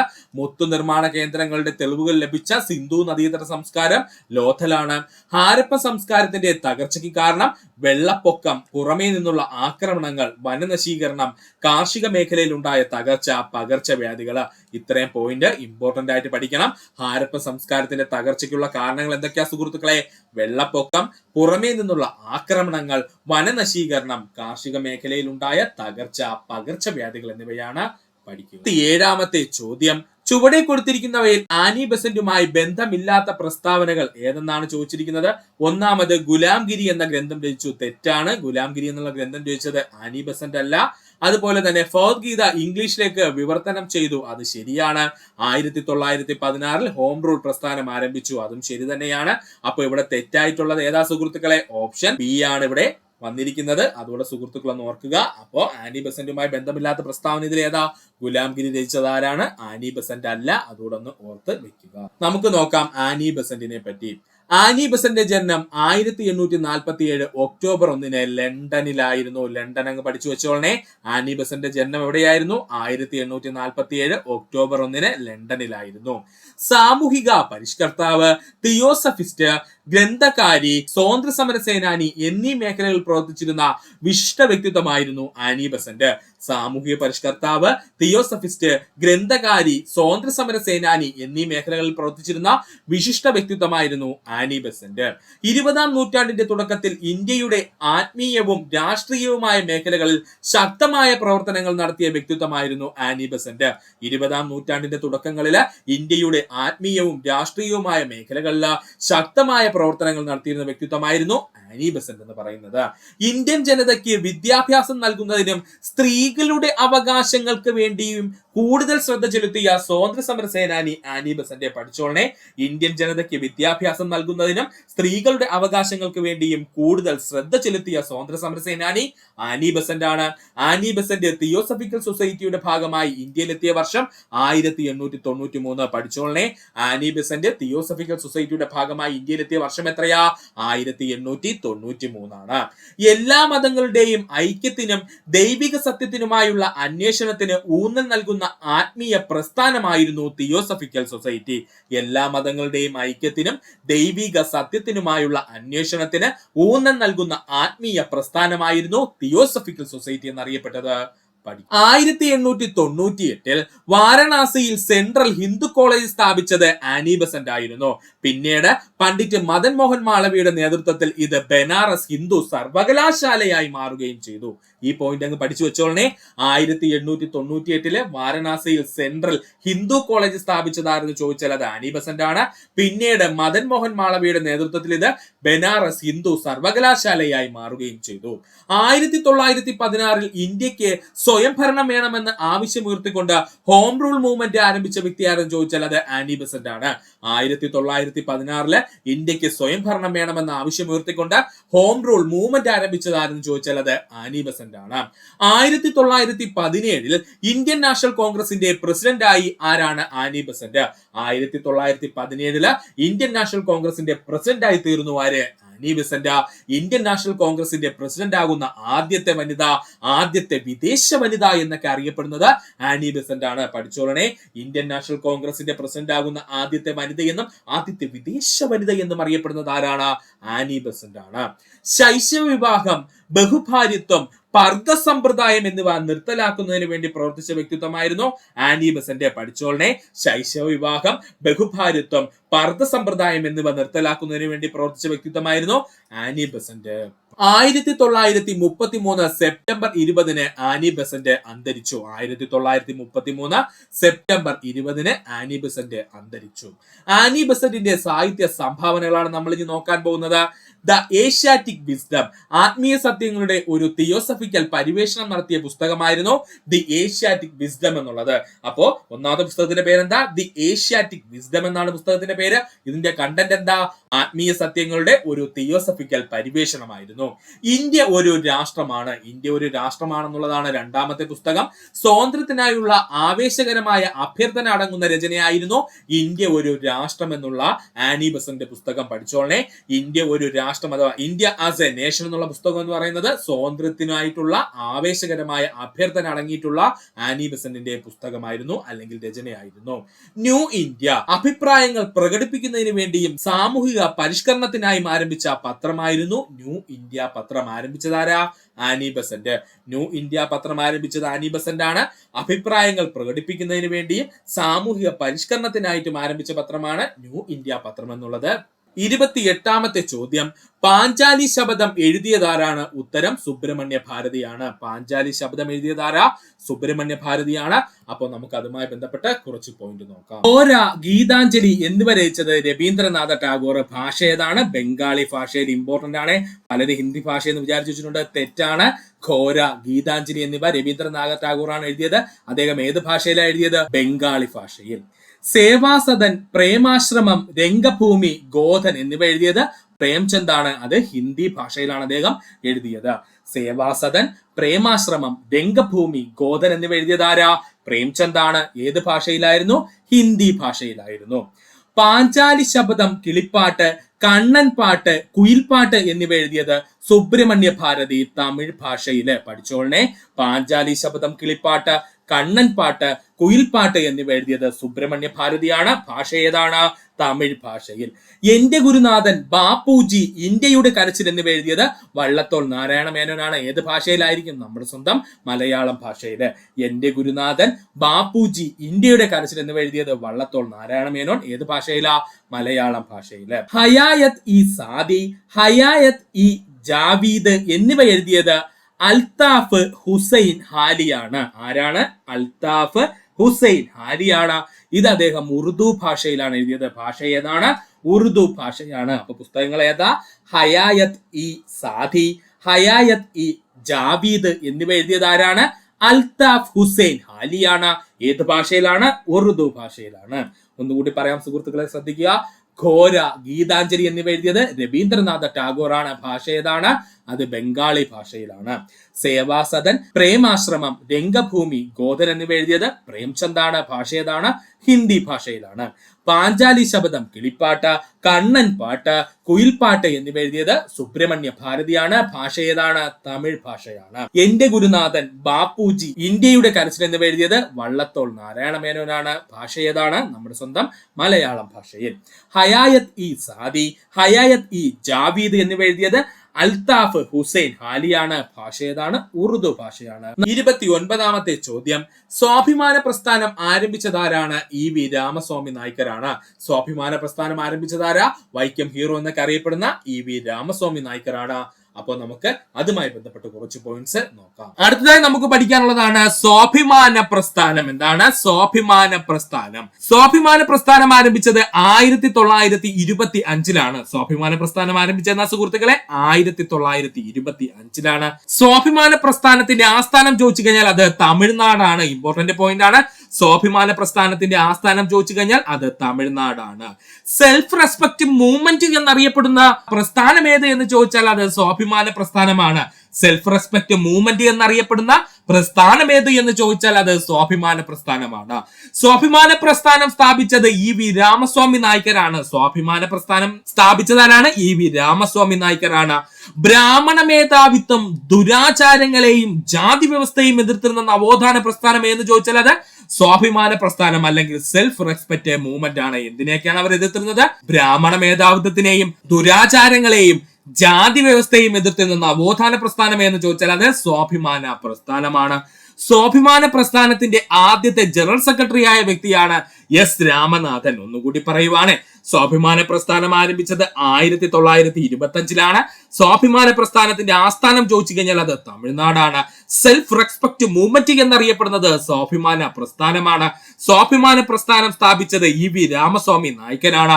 ബ്രാഹ്മണ മേധാവിത്വവും ദുരാചാരങ്ങളെയും ജാതി വ്യവസ്ഥയും എതിർത്തിരുന്ന നവോത്ഥാന പ്രസ്ഥാനം സ്വാഭിമാന പ്രസ്ഥാനമാണ്. സ്വാഭിമാന പ്രസ്ഥാനത്തിന്റെ ആദ്യത്തെ ജനറൽ സെക്രട്ടറി ആയ വ്യക്തി ആരെന്ന് ചോദിച്ചാൽ എസ് രാമനാഥനാണ്. പഠിക്കുക, എസ് രാമനാഥൻ. അപ്പൊ സുഹൃത്തുക്കളെ, നമുക്ക് ഒന്നുകൂടി ഇന്ത്യയിലെ പരിഷ്കരണ പ്രസ്ഥാനങ്ങളും അതിന്റെ സ്ഥാപകരെ നമുക്ക് ഒന്നുകൂടി ഒന്ന് പഠിക്കാം.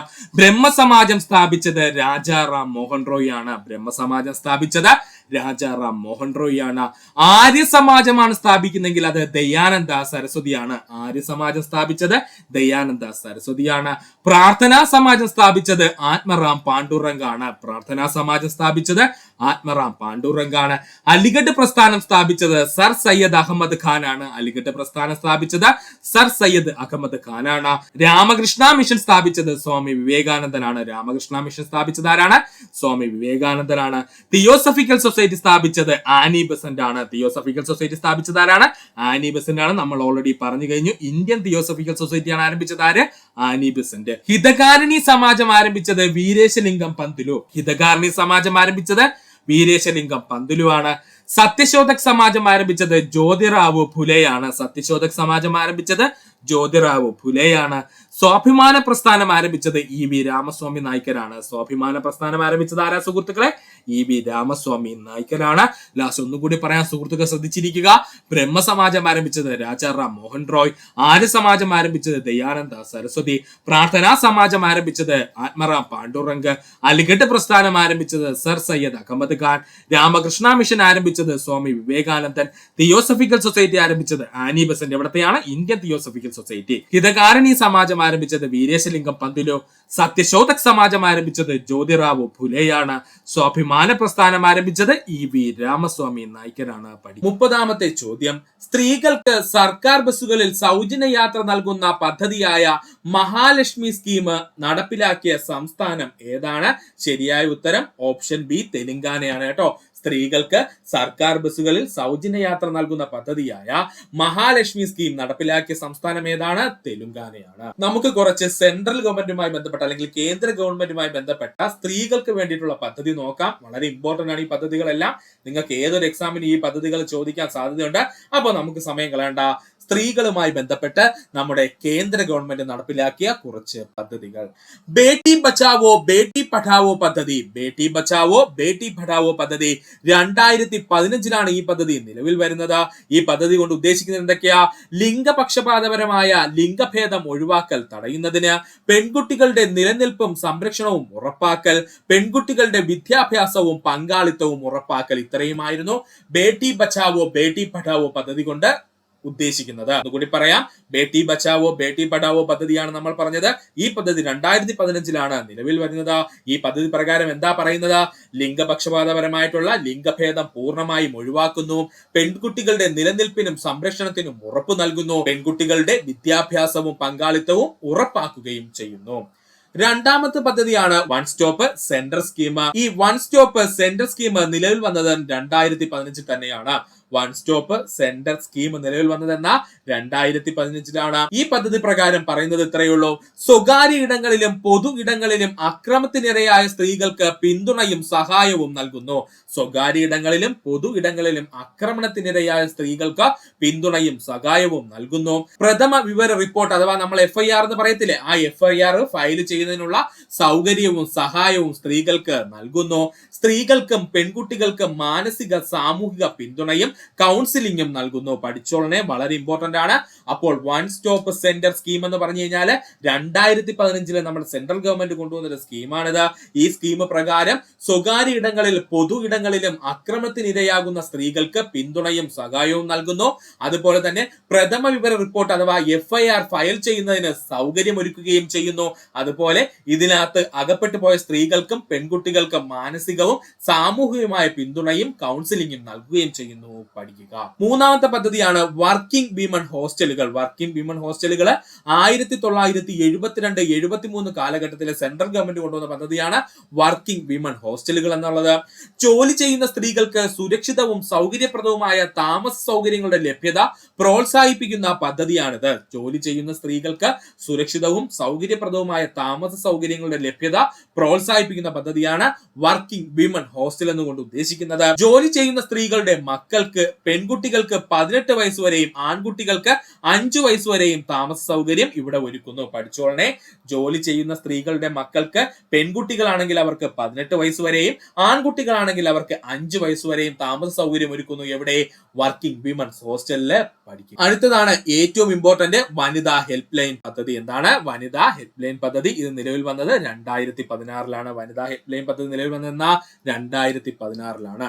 ആക്രമണത്തിനിരയായ സ്ത്രീകൾക്ക് 24 മണിക്കൂറും ടോൾ ഫ്രീ ടെലികോം സേവനം ലഭ്യമാക്കുന്നതാണ് വനിതാ ഹെൽപ്പ് ലൈൻ പദ്ധതി കൊണ്ട് ഉദ്ദേശമാക്കുന്നത്. ആക്രമണത്തിനിരയായ സ്ത്രീകൾക്ക് 24 മണിക്കൂറും ടോൾ ഫ്രീ ടെലികോം സേവനം ലഭ്യമാക്കുന്ന പദ്ധതി അറിയപ്പെടുന്ന പേരാണ് വനിതാ ഹെൽപ്പ് ലൈൻ പദ്ധതി. പോലീസ്, ആശുപത്രികൾ, ആംബുലൻസ് സേവനങ്ങൾ, ജില്ലാ legal services authority, protection officer, ഉചിതമായ ഏജൻസികളിലേക്ക് റെഫറൽ ചെയ്യുന്നതിലൂടെ പ്രതിസന്ധികൾ ഇല്ലാത്ത ഇടപെടലുകളും സുഗമമാക്കുന്നു. പഠിച്ചോളനെ, ഇതിനകത്തുമായി ബന്ധപ്പെട്ടിരിക്കുന്ന ആരൊക്കെയാണ്? പോലീസ് ഉണ്ട്, ആശുപത്രികളുണ്ട്, ആംബുലൻസ് സേവനങ്ങളുണ്ട്, ജില്ലാ ലീഗൽ സർവീസസ് അതോറിറ്റി ഉണ്ട്, പ്രൊട്ടക്ഷൻ ഓഫീസർ ഉണ്ട്. അതുപോലെ ഉചിതമായ ഏജൻസികളിലേക്ക് റെഫർ ചെയ്യുന്നതിലൂടെ പ്രതിസന്ധികൾ ഇല്ലാത്ത ഇടപെടലുകളും സുഗമമായി നടക്കുന്നു. ആക്രമണത്തിനിരയായ സ്ത്രീകൾക്ക് അവൾ താമസിക്കുന്നതോ ജോലി ചെയ്യുന്നതോ ആയ പ്രദേശത്തെ പ്രത്യേക സാഹചര്യത്തിൽ ഉചിതമായ പിന്തുണയോ സേവനങ്ങൾ, സർക്കാർ പദ്ധതികൾ, പ്രോഗ്രാമുകൾ എന്നിവയെക്കുറിച്ചുള്ള വിവരങ്ങൾ നൽകുകയും ചെയ്യുന്നു വനിതാ ഹെൽപ്പ് ലൈൻ പദ്ധതി വഴി. വനിതാ ഹെൽപ്പ് ലൈൻ പദ്ധതി വഴി, അതായത് ആക്രമണത്തിനിരയായ സ്ത്രീകൾക്ക് അവൾ താമസിക്കുന്നതോ അല്ലെങ്കിൽ ജോലി ചെയ്യുന്നതോ ആയ പ്രദേശത്തിന്റെ പ്രത്യേക സാഹചര്യത്തില് ഉചിതമായ പിന്തുണയോ സേവനങ്ങളോ നൽകുന്നു. പിന്നെ സ്ത്രീകൾക്ക് വേണ്ടിയിട്ടുള്ള സർക്കാർ പദ്ധതികളെ കുറിച്ച് അവരെ ബോധവൽക്കരിക്കുന്നു. അതുപോലെ തന്നെ സ്ത്രീകൾക്ക് വേണ്ടിയിട്ടുള്ള സർക്കാർ പദ്ധതികൾ, പ്രോഗ്രാമുകൾ എന്നിവയെ കുറിച്ചുള്ള വിവരങ്ങൾ നൽകുകയും ചെയ്യുന്നു. ഏതുവഴി? വനിതാ ഹെൽപ്പ് ലൈൻ വഴി പഠിക്കും. അടുത്ത പദ്ധതിയാണ് ഉജ്ജ്വൽവാല പദ്ധതി 2016. ഉജ്ജ്വൽവാല പദ്ധതി നിലവിൽ വന്ന 2016. ഈ പദ്ധതി പ്രകാരം വാണിജ്യപരമായ ലൈംഗിക ചൂഷണത്തിനായി സ്ത്രീകളെയും കുട്ടികളെയും കടത്തുന്നത് തടയുന്നതാണ് ഉജ്ജ്വൽവാല പദ്ധതി എന്നുള്ളത് ഇമ്പോർട്ടന്റ് ആണ്. ഉജ്ജ്വൽവാല പദ്ധതി 2016 പ്രകാരം എന്താ ഉദ്ദേശിക്കുന്നത്? വാണിജ്യപരമായ ലൈംഗിക ചൂഷണത്തിനായിട്ട് സ്ത്രീകളെയും കുട്ടികളെയും കടത്തുന്നത് പൂർണ്ണമായും നിരോധിക്കുന്നു. ഇരകളെ ചൂഷണം ചെയ്ത സ്ഥലങ്ങളിൽ നിന്നും രക്ഷപ്പെടുത്തുന്നതിനും അവരെ സുരക്ഷിതമായ കസ്റ്റഡിയിൽ പാർപ്പിക്കുന്നതിനും ഈ പദ്ധതിയിലൂടെ നടപ്പിലാക്കുന്നു. ഇരകളെ ചൂഷണം ചെയ്ത് സ്ഥലങ്ങളിൽ നിന്നും രക്ഷപ്പെടുത്തുന്നതും അവരെ സുരക്ഷിതമായ കസ്റ്റഡിയിൽ പാർപ്പിക്കുന്നതും ഉജ്ജ്വൽവാല പദ്ധതിയുടെ ഭാഗമാണ്. പാർപ്പിടം, ഭക്ഷണം, വസ്ത്രം, കൗൺസിലിംഗ് ഉൾപ്പെടെയുള്ള വൈദ്യ ചികിത്സ, നിയമസഹായവും മാർഗനിർദ്ദേശവും, തൊഴിലധിഷ്ഠിത പരിശീലനം തുടങ്ങിയ അടിസ്ഥാന സൗകര്യങ്ങൾ നൽകി ഇരകൾക്ക് ഉടനടി ദീർഘകാലത്തേക്ക് പുനരധിവാസ സേവനങ്ങൾ ലഭ്യമാക്കുന്ന പദ്ധതിയും ഏതാണ്? ഉജ്ജ്വൽവാല പദ്ധതിയാണ് കേട്ടോ. അപ്പൊ ഉജ്ജ്വൽവാല പദ്ധതിയുടെ മറ്റൊരു രൂപം എന്താ? പാർപ്പിടം, ഭക്ഷണം, വസ്ത്രം, കൗൺസിലിംഗ് ഉൾപ്പെടെയുള്ള വൈദ്യ ചികിത്സ, നിയമസഹായവും മാർഗനിർദ്ദേശവും, തൊഴിലധിഷ്ഠിത പരിശീലനം എന്നിവ നൽകുകയും അടിസ്ഥാന സൗകര്യങ്ങളും നൽകുന്നു. ആർക്ക്? ഇരകൾക്ക്.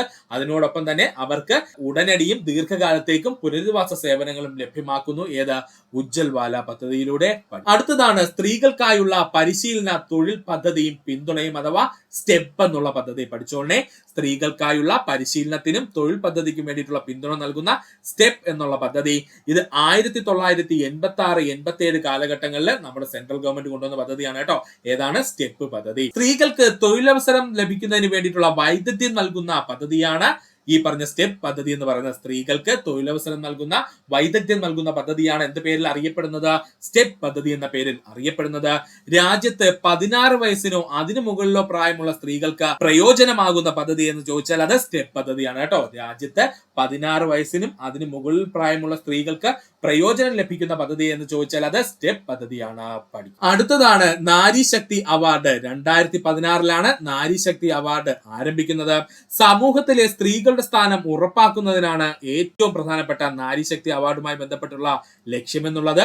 സമൂഹത്തിലെ സ്ത്രീകളുടെ പുരോഗതിക്കും വികസനത്തിനും വേണ്ടി പ്രവർത്തിക്കുന്ന സ്ഥാപനങ്ങൾക്ക് സൗകര്യമൊരുക്കുക എന്നതാണ് ഇതിന്റെ മറ്റൊരു ലക്ഷ്യം എന്ന് പറയുന്നത്. അപ്പോ നാരീശക്തി അവാർഡ് എന്ന് പറയുന്നത് 2016 നിലവിൽ വന്നതാണ്. സമൂഹത്തിലെ സ്ത്രീകളുടെ സ്ഥാനം ഉറപ്പിക്കലാണ് ഇതുകൊണ്ട് ഉദ്ദേശിക്കുന്നത്. അതുപോലെ തന്നെ സമൂഹത്തിലെ സ്ത്രീകളുടെ പുരോഗതിക്കും വികസനത്തിനും വേണ്ടി പ്രവർത്തിക്കുന്ന സ്ഥാപനങ്ങൾക്ക് സൗകര്യമൊരുക്കുക എന്നതുമാണ് നാരീശക്തി അവാർഡ് കൊണ്ട് ഉദ്ദേശിക്കുന്നത്. അടുത്തതാണ് മഹിളാ ശക്തി കേന്ദ്രങ്ങൾ അഥവാ MSK എന്ന് പറയുന്നു. 2017 മഹിളാ ശക്തി കേന്ദ്രങ്ങൾ നിലവിൽ വരുന്നത്.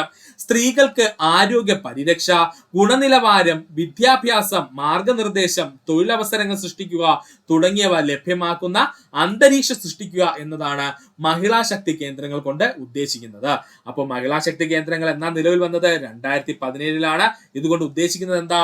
സ്ത്രീകൾക്ക് ആരോഗ്യ പരിരക്ഷ, ഗുണനിലവാരവും വിദ്യാഭ്യാസവും, മാർഗനിർദ്ദേശം, തൊഴിലവസരങ്ങൾ സൃഷ്ടിക്കുക തുടങ്ങിയ ലഭ്യമാക്കുന്ന അന്തരീക്ഷം സൃഷ്ടിക്കുക എന്നതാണ് മഹിളാ ശക്തി കേന്ദ്രങ്ങൾ കൊണ്ട് ഉദ്ദേശിക്കുന്നത്. രാജ്യത്തെ ബ്ലോക്ക്, ജില്ലാ തലങ്ങളിൽ ഈ അവസരങ്ങൾ സുഗമമാക്കുന്നതിനാണ്. രാജ്യത്തെ ബ്ലോക്കുകൾ, ജില്ലാ തലങ്ങൾ എന്നിവയിലെ അവസരങ്ങൾ എന്താണ് സുഗമമാക്കുന്നതിനും ഈ പദ്ധതി ഉപയോഗിക്കുന്നു. അടുത്തതാണ് ഏറ്റവും ഇമ്പോർട്ടന്റും PSC ഒരുപാട് തവണ പ്രീവിയസ് ആയി ചോദിച്ചത് നിർഭയ പദ്ധതി. എന്താണ് നിർഭയ പദ്ധതി? നിർഭയ പദ്ധതി നിലവിൽ വന്നത് 2012. നിർഭയ പദ്ധതി നിലവിൽ വന്നത് 2012. വിവിധ തലങ്ങളിൽ സ്ത്രീകൾക്ക് സുരക്ഷയും സുഗമമാക്കുന്നതിന് വേണ്ടിയിട്ടുള്ള പദ്ധതിയാണ് നിർഭയ പദ്ധതി. വിവിധ തലങ്ങളിൽ സ്ത്രീകൾക്ക് സുരക്ഷയും സുഗമമാക്കുന്ന പദ്ധതിയാണ് നിർഭയ പദ്ധതി എന്നറിയപ്പെടുന്നത്. സ്ത്രീകളുടെ ഐഡന്റിറ്റിയുടെയും വിവരങ്ങളുടെയും കർശനമായ സ്വകാര്യതയും രഹസ്യാത്മകതയും ഉറപ്പാക്കുന്നു ഏത്? നിർഭയ പദ്ധതി.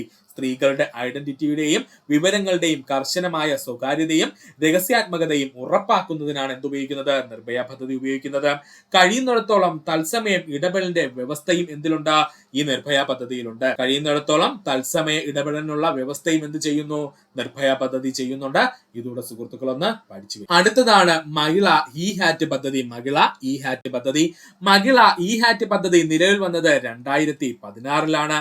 സ്ത്രീകൾക്ക് ഓൺലൈൻ സംരംഭക അവസരങ്ങൾ സുഗമമാക്കുന്നതിന് വേണ്ടി ആരംഭിച്ചതാണ് മഹിള E-HAT പദ്ധതി. മഹിള E-HAT പദ്ധതി നിലവിൽ വന്ന 2016.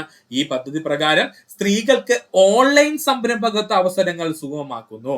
ഓൺലൈൻ വിൽപ്പനയുടെ വിവിധ വശങ്ങളെ കുറിച്ച് സ്ത്രീകളെ ബോധവൽക്കരിക്കുകയും അവരുടെ സംരംഭം സ്ഥാപിക്കാൻ അവരെ സഹായിക്കുകയും ചെയ്യുന്ന പദ്ധതിയാണ് മഹിള E-HAT പദ്ധതി. ഓൺലൈൻ വിൽപ്പനയുടെ വിവിധ വശങ്ങളെ കുറിച്ച് സ്ത്രീകളെ ബോധവൽക്കരിക്കുകയും അവരുടെ സംരംഭം സ്ഥാപിക്കാൻ അവരെ സഹായിക്കുകയും ചെയ്യുന്ന പദ്ധതിയാണ് മഹിള E-HAT പദ്ധതി എന്ന് പറയുന്നത്. അടുത്തതാണ് മഹിളാ പോലീസ് വോളണ്ടിയർമാർ. മഹിളാ പോലീസ് വോളണ്ടിയർമാർ 2016 നിലവിൽ വന്ന പദ്ധതിയാണ് മഹിളാ പോലീസ് വോളണ്ടിയർമാർ എന്ന് പറയുന്നത്. സ്ത്രീകൾക്കെതിരെ കുറ്റകൃത്യങ്ങൾ ചെറുക്കുന്നതിന് ഒരു MPV പൊതു പോലീസ് ഇന്റർഫേസ് ആയി പ്രവർത്തിക്കുകയാണ് മഹിളാ പോലീസ് വോളണ്ടിയർമാർ ചെയ്യുന്നത്. അപ്പോൾ മഹിളാ പോലീസ് വോളണ്ടിയർമാർ നിലവിൽ വന്നത് 2016. ഇവരെന്താ ചെയ്യുന്നത്?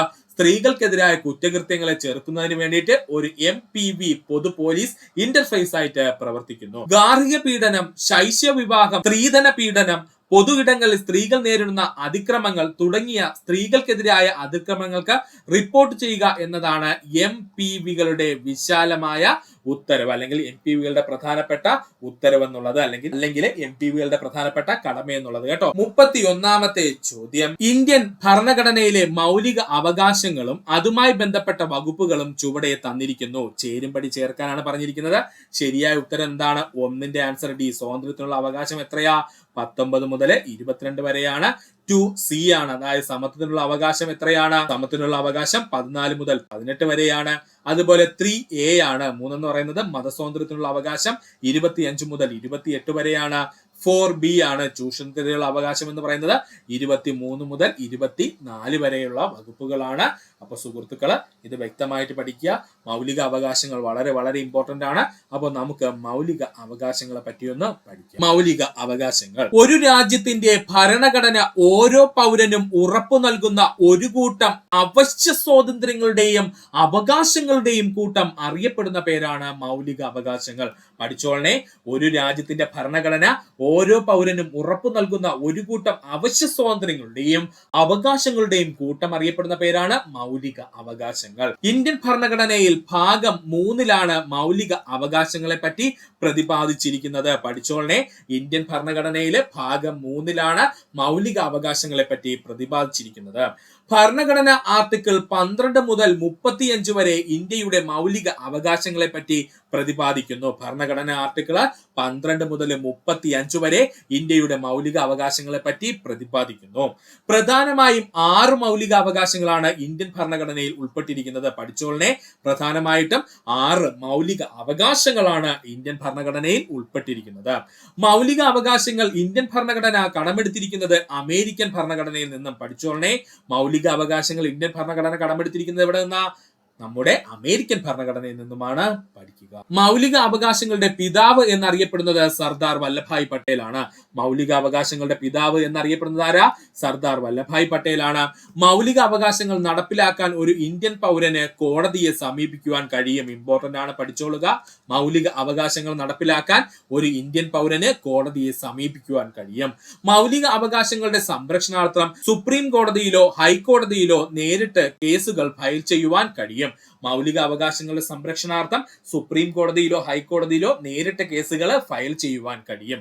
അടിയന്തരാവസ്ഥ കാലത്ത് മൗലിക അവകാശങ്ങൾക്ക് നിയന്ത്രണം ഏർപ്പെടുത്തുന്നു. പഠിച്ചോളനെ, ഇമ്പോർട്ടന്റ് ആണ്. അടിയന്തരാവസ്ഥ കാലത്ത് മൗലിക അവകാശങ്ങൾക്ക് നിയന്ത്രണം ഏർപ്പെടുത്തുന്നു.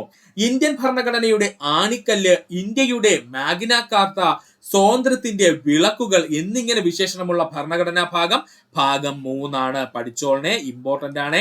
ഇന്ത്യൻ ഭരണഘടനയുടെ ആണിക്കല്ല്, ഇന്ത്യയുടെ മാഗ്ന കാർത്ത, സ്വാതന്ത്ര്യത്തിന്റെ വിളക്കുകൾ എന്നിങ്ങനെ വിശേഷണമുള്ള ഭരണഘടനാ ഭാഗം ഏതാണ്? ഭാഗം 3. നമുക്ക് ഇനി പ്രധാനപ്പെട്ട ആർട്ടിക്കിൾ ഒന്ന് നോക്കാം. സമത്വത്തിനുള്ള അവകാശം ആർട്ടിക്കിൾ 14 മുതൽ 18 വരെ. സമത്വത്തിനുള്ള അവകാശം ആർട്ടിക്കിൾ 14 മുതൽ 18 വരെ.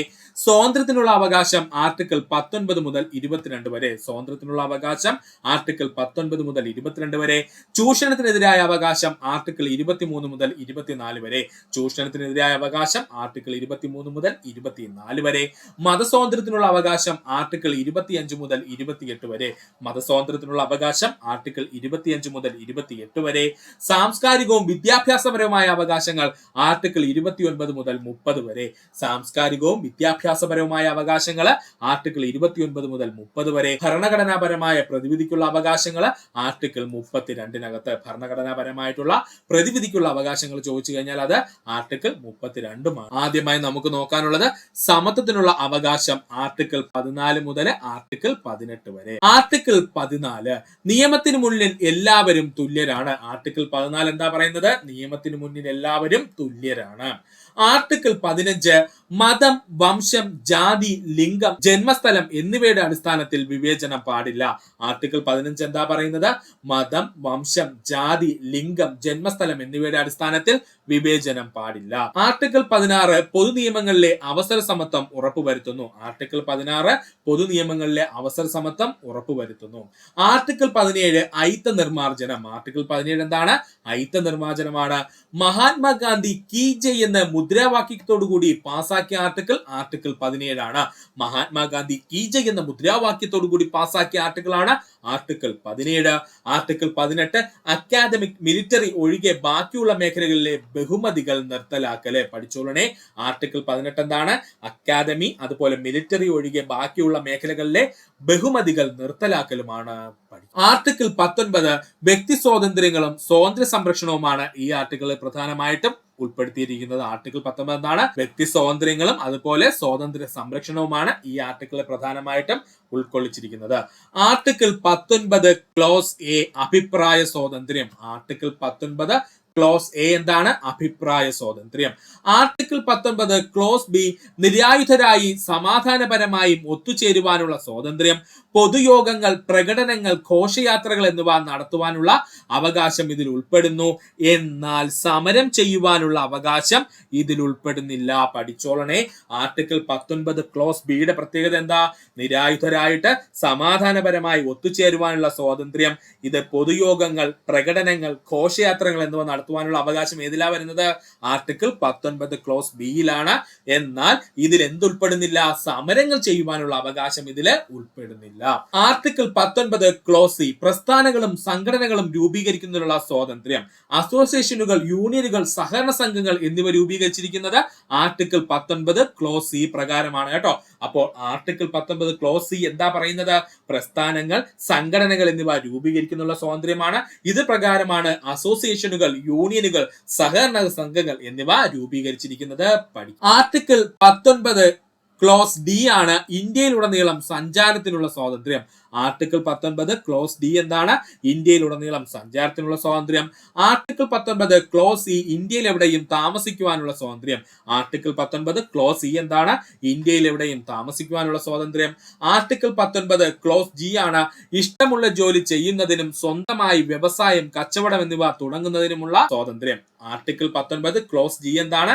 ഇഷ്ടമുള്ള ജോലി ചെയ്യുന്നതിനും സ്വതന്ത്രമായി വ്യവസായം, കച്ചവടം തുടങ്ങിയ തുടങ്ങുന്നതിനുമുള്ള സ്വാതന്ത്ര്യം പഠിക്കുക. ആർട്ടിക്കിൾ 19F ഏറ്റവും ഇമ്പോർട്ടന്റ് ആയിട്ടുള്ള ആർട്ടിക്കിൾ ആണ് ആർട്ടിക്കിൾ 19F എന്നുള്ളത്. സ്വത്ത് സമ്പാദിക്കുവാനും കൈവശം വയ്ക്കുവാനും വിനിയോഗിക്കുവാനുമുള്ള അവകാശമായിരുന്നു ആർട്ടിക്കിൾ 19F ഉണ്ടായിരുന്നത്. അതിന്റെ അർത്ഥം ഇപ്പോ ആർട്ടിക്കിൾ 19F ഇല്ല എന്നാണ് കേട്ടോ. അപ്പോൾ ആർട്ടിക്കിൾ 19F എന്താ പറഞ്ഞിരുന്നത്? സ്വത്ത് സമ്പാദിക്കാനും കൈവശം വയ്ക്കുവാനും വിനിയോഗിക്കുവാനുമുള്ള അവകാശമായിരുന്നു ആർട്ടിക്കിൾ 19F പറഞ്ഞിരുന്നത്.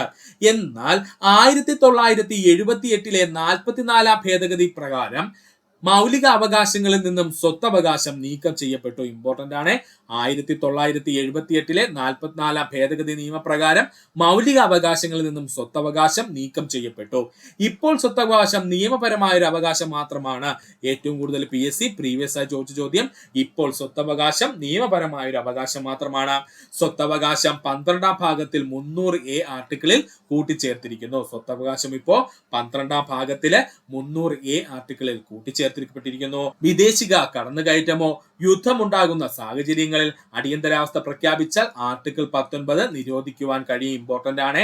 കാരണം നമ്മൾ കോവിഡ് വന്നപ്പോഴൊക്കെ നമ്മൾ ഒരുപാട് അനുഭവിച്ചതാണ്. ഈ ആർട്ടിക്കിൾ 19 നിരോധിച്ചതോടുകൂടി വൈദേശിക കടന്നുകയറ്റം അല്ലെങ്കിൽ വിദേശിക കടന്നുകയറ്റമോ യുദ്ധമോ ഉണ്ടാകുന്ന സാഹചര്യങ്ങളിൽ അടിയന്തരാവസ്ഥ പ്രഖ്യാപിച്ചാൽ ആർട്ടിക്കിൾ 19 നിരോധിക്കുവാൻ കഴിയും. നമ്മുടെ കേരളത്തിൽ അല്ലെങ്കിൽ നമ്മുടെ ഇന്ത്യയിലും ആർട്ടിക്കിൾ 19 ഒരിക്കൽ നിരോധിച്ചിരുന്നു എന്നാണ്. കോവിഡ് സമയത്തായിരുന്നു ആർട്ടിക്കിൾ 19 നിരോധനം. ആർട്ടിക്കിൾ 20 കുറ്റങ്ങൾ ആരോപിക്കുന്നതിനെ സംബന്ധിച്ചുള്ള സംരക്ഷണമാണ് ആർട്ടിക്കിൾ 20 പറയുന്നത്. ആർട്ടിക്കിൾ 20 എന്താ പറഞ്ഞിരിക്കുന്നത്? കുറ്റങ്ങൾ സ്ഥാപിക്കുന്നത് സംബന്ധിച്ചുള്ള സംരക്ഷണം. മുൻകാല പ്രാബല്യത്തോടെ ക്രിമിനൽ നിയമങ്ങൾ പാസാക്കാൻ പാടില്ല. മുൻകാല പ്രാബല്യത്തോടെ ക്രിമിനൽ നിയമങ്ങൾ പാസാക്കാൻ പാടില്ല. ഒരു കുറ്റത്തിന് ഒരു വ്യക്തിയെ ഒന്നിലധികം തവണ ശിക്ഷിക്കാൻ പാടില്ല. ഒരു കുറ്റകൃത്യത്തിന് ഒരു വ്യക്തിയെ ഒന്നിലധികം തവണ ശിക്ഷിക്കാൻ പാടില്ല. ഒരു വ്യക്തിയെ അയാൾക്കെതിരെ തന്നെ തെളിവുകൾ നൽകാൻ പ്രേരിപ്പിക്കുവാൻ പാടില്ല. ഒരു വ്യക്തിയെ അയാൾക്കെതിരെ തന്നെ തെളിവുകൾ നൽകാൻ പ്രേരിപ്പിക്കാനും പാടില്ല. ഇത്രയുമാണ് ആർട്ടിക്കിൾ 20 പറയുന്നത്. ആർട്ടിക്കിൾ 21 ജീവനും വ്യക്തി സ്വാതന്ത്ര്യത്തിനുമുള്ള അവകാശം. ആർട്ടിക്കിൾ 21 ജീവനും വ്യക്തി സ്വാതന്ത്ര്യത്തിനുമുള്ള അവകാശമാണ്. മൗലിക അവകാശങ്ങളുടെ അടിത്തറ എന്നറിയപ്പെടുന്ന വകുപ്പ് ആർട്ടിക്കിൾ 21 പഠിച്ചോളനെ. മൗലിക അവകാശങ്ങളുടെ അടിത്തറ എന്നറിയപ്പെടുന്ന വകുപ്പ് ഏതാണ്? ആർട്ടിക്കിൾ 21 അപ്പോ മൗലിക അവകാശങ്ങളുടെ അടിത്തറ എന്നറിയപ്പെടുന്ന വകുപ്പ് ഏതാണ്? ആർട്ടിക്കിൾ 21 പൊതുസ്ഥലങ്ങളിൽ പുകവലി നിരോധിച്ച ഭരണഘടനയുടെ 21 വകുപ്പിന്റെ അടിസ്ഥാനത്തിലാണ്. പഠിച്ചോളനെ. പൊതുസ്ഥലങ്ങളിൽ പുകവലി നിരോധിച്ചത് ഭരണഘടനയുടെ 21 വകുപ്പിന്റെ അടിസ്ഥാനത്തിലാണ്. ഒരു പൗരന് സ്വന്തം ഇഷ്ടാനുസരണം ജീവിത പങ്കാളിയെ തിരഞ്ഞെടുക്കാനുള്ള അവകാശം നൽകുന്ന അനുച്ഛേദം ആർട്ടിക്കിൾ 21 പഠിച്ചോളനെ. ഇമ്പോർട്ടന്റ് ആണ്. ഒരു പൗരന് സ്വന്തം ഇഷ്ടാനുസരണം ജീവിത പങ്കാളിയെ തിരഞ്ഞെടുക്കാനുള്ള അവകാശം നൽകുന്ന അനുച്ഛേദം ആർട്ടിക്കിൾ 21. സ്വകാര്യതയ്ക്കുള്ള അവകാശം ഉൾപ്പെടുന്ന അനുച്ഛേദം ആർട്ടിക്കിൾ 21 പഠിച്ചോളനെ. സ്വകാര്യതയ്ക്കുള്ള അവകാശം ഉൾപ്പെടുന്ന അനുച്ഛേദം ഏതാണ്? ആർട്ടിക്കിൾ 21 പഠിക്കും. ആർട്ടിക്കിൾ 21A 6നും 14നും ഇടയിൽ പ്രായമുള്ള കുട്ടികൾക്ക് സാർവത്രികമായി വിദ്യാഭ്യാസം ഉറപ്പുവരുത്തണം. ആർട്ടിക്കിൾ 21A PSC ഒരുപാട് തവണ പ്രീവിയസ് ആയി ചോദിച്ചതാണ്. എന്താ ഇതിനകത്ത് പറഞ്ഞിരിക്കുന്നത്? 6നും 14നും ഇടയിൽ പ്രായമുള്ള കുട്ടികൾക്ക് സാർവത്രികമായ വിദ്യാഭ്യാസം ഉറപ്പുവരുത്തണം. വിദ്യാഭ്യാസത്തെ മൗലിക അവകാശമാക്കിയ ഭരണഘടനാ ഭേദഗതി 86ാം ഭരണഘടനാ ഭേദഗതി 2002. വിദ്യാഭ്യാസത്തെ മൗലിക അവകാശമാക്കിയ ഭരണഘടനാ ഭേദഗതി 86ാം ഭരണഘടനാ ഭേദഗതി 2002 പാർലമെന്റ് വിദ്യാഭ്യാസ അവകാശം നിയമം പാസാക്കിയ വർഷം 2009 ഓഗസ്റ്റ് 26. പാർലമെന്റ് വിദ്യാഭ്യാസ അവകാശ നിയമം പാസാക്കിയ വർഷം 2009 ഓഗസ്റ്റ് മാസം 26 ആയിരുന്നു. പാർലമെന്റ് പാസാക്കിയ വിദ്യാഭ്യാസ അവകാശ നിയമം നിലവിൽ നിലവിൽ വന്നത് 2010 ഏപ്രിൽ 1 പഠിച്ചോളനെ. പാർലമെന്റ് പാസാക്കിയ വിദ്യാഭ്യാസ അവകാശ നിയമം നിലവിൽ വന്നത് 2010 ഏപ്രിൽ 1 അടിയന്തരാവസ്ഥ സമയങ്ങളിൽ പോലും റദ്ദു ചെയ്യാൻ കഴിയാത്ത ആർട്ടിക്കിൾ എന്നറിയപ്പെടുന്നത് ആർട്ടിക്കിൾ 21 പഠിച്ചോളനെ. ഇമ്പോർട്ടന്റ് ആണ്. അടിയന്തരാവസ്ഥ സമയങ്ങളിൽ പോലും റദ്ദു ചെയ്യാൻ കഴിയാത്ത ആർട്ടിക്കിൾ എന്നറിയപ്പെടുന്നത് ആർട്ടിക്കിൾ 21 സ്വകാര്യതയ്ക്കുള്ള അവകാശം മൗലിക അവകാശമാണ് എന്ന് സുപ്രീം കോടതി വിധിച്ച പ്രസ്താവന KS പുട്ടുസ്വാമി കേസ് 2017. ഇമ്പോർട്ടന്റ് ആണ്. സ്വകാര്യതയ്ക്കുള്ള അവകാശം മൗലിക അവകാശമാണ് എന്ന് സുപ്രീം കോടതി വിധിച്ച പ്രസ്താവന KS പുട്ടുസ്വാമി കേസ് 2017. അടിയന്തരാവസ്ഥ സമയങ്ങളിൽ പോലും റദ്ദു ചെയ്യാൻ കഴിയാത്ത ആർട്ടിക്കിൾ എന്നറിയപ്പെടുന്നത് ആർട്ടിക്കിൾ 20 21 പഠിച്ചോളുക. അടിയന്തരാവസ്ഥ സമയങ്ങളിൽ പോലും റദ്ദു ചെയ്യാൻ കഴിയാത്ത ആർട്ടിക്കിൾ എന്നറിയപ്പെടുന്നത് ആർട്ടിക്കിൾ 20 21 ഭരണഘടനയുടെ സുവർണ ത്രികോണം എന്നറിയപ്പെടുന്ന അനുച്ഛേദങ്ങളാണ് ആർട്ടിക്കിൾ 14 19 21 പഠിച്ചോളണേ. ഇന്ത്യൻ ഭരണഘടനയുടെ സുവർണ ത്രികോണം എന്നറിയപ്പെടുന്ന അനുച്ഛേദങ്ങളാണ് അല്ലെങ്കിൽ ആർട്ടിക്കിളുകളാണ് ആർട്ടിക്കിൾ 14 19 21 എന്നിവ. അടുത്തതായി നമുക്ക് നോക്കാനുള്ളതാണ് ആർട്ടിക്കിൾ 22. എന്താണ് ആർട്ടിക്കിൾ 22? അറസ്റ്റിനും തടങ്കലിൽ വെക്കുന്നതിനും എതിരായുള്ള അവകാശമാണ് ആർട്ടിക്കിൾ 22 പ്രധാനമായും പറയുന്നത്. ഒരു വ്യക്തിയെ വിചാരണ കൂടാതെ പരമാവധി 3 മാസം വരെ തടവിൽ വെക്കുവാൻ കഴിയും. ഒരു വ്യക്തിയെ വിചാരണ കൂടാതെ പരമാവധി 3 മാസം വരെ തടവിൽ വെക്കുവാൻ കഴിയും. അറസ്റ്റ് ചെയ്യപ്പെട്ട ഒരാളെ എത്ര മണിക്കൂറിനകം കോടതിയിൽ ഹാജരാക്കണമെന്ന് ചോദിച്ചാൽ 24 മണിക്കൂറിനകം. അറസ്റ്റ് ചെയ്യപ്പെട്ട ഒരാളെ എത്ര മണിക്കൂറിനകം കോടതിയിൽ ഹാജരാക്കണമെന്ന് ചോദിച്ചാൽ 24 മണിക്കൂറിനുള്ളിൽ. കരുതൽ തടങ്കൽ നിയമപ്രകാരം അറസ്റ്റിലായ ആദ്യത്തെ വ്യക്തി AK ഗോപാലനാണ്. കരുതൽ തടങ്കൽ നിയമപ്രകാരം അറസ്റ്റിലായ ആദ്യത്തെ വ്യക്തി ആരാണ്? AK ഗോപാലനാണ്. ആർട്ടിക്കിൾ 23 മുതൽ 24 വരെ ചൂഷണത്തിനെതിരെയുള്ള അവകാശം. ആർട്ടിക്കിൾ 23 മുതൽ 24 വരെ എന്താണ്? ചൂഷണത്തിനെതിരെയുള്ള അവകാശമാണ്. ആർട്ടിക്കിൾ 23 നിർബന്ധമായി തൊഴിലെടുപ്പിക്കുന്നതിനെയും അടിമയാക്കുന്നതിനെതിരെയും മനുഷ്യക്കടത്തിനെതിരെയും നിരോധിച്ചുകൊണ്ടുള്ള ആർട്ടിക്കിളാണ് ആർട്ടിക്കിൾ 23. ആർട്ടിക്കിൾ 23 എന്താ പറയുന്നത്? നിർബന്ധിതമായി തൊഴിലെടുപ്പിക്കുന്നതിനും അടിമയാക്കുന്നതിനെയും മനുഷ്യക്കടത്തിനും നിരോധിച്ചുകൊണ്ടുള്ള ആർട്ടിക്കിളാണ് ആർട്ടിക്കിൾ 23. ആർട്ടിക്കിൾ 24 ബാലവേല നിരോധിച്ചുകൊണ്ടുള്ള ആർട്ടിക്കിളാണ് ആർട്ടിക്കിൾ 24. ബാലവേല നിരോധിച്ചുകൊണ്ടുള്ള ആർട്ടിക്കിൾ ഏതാ?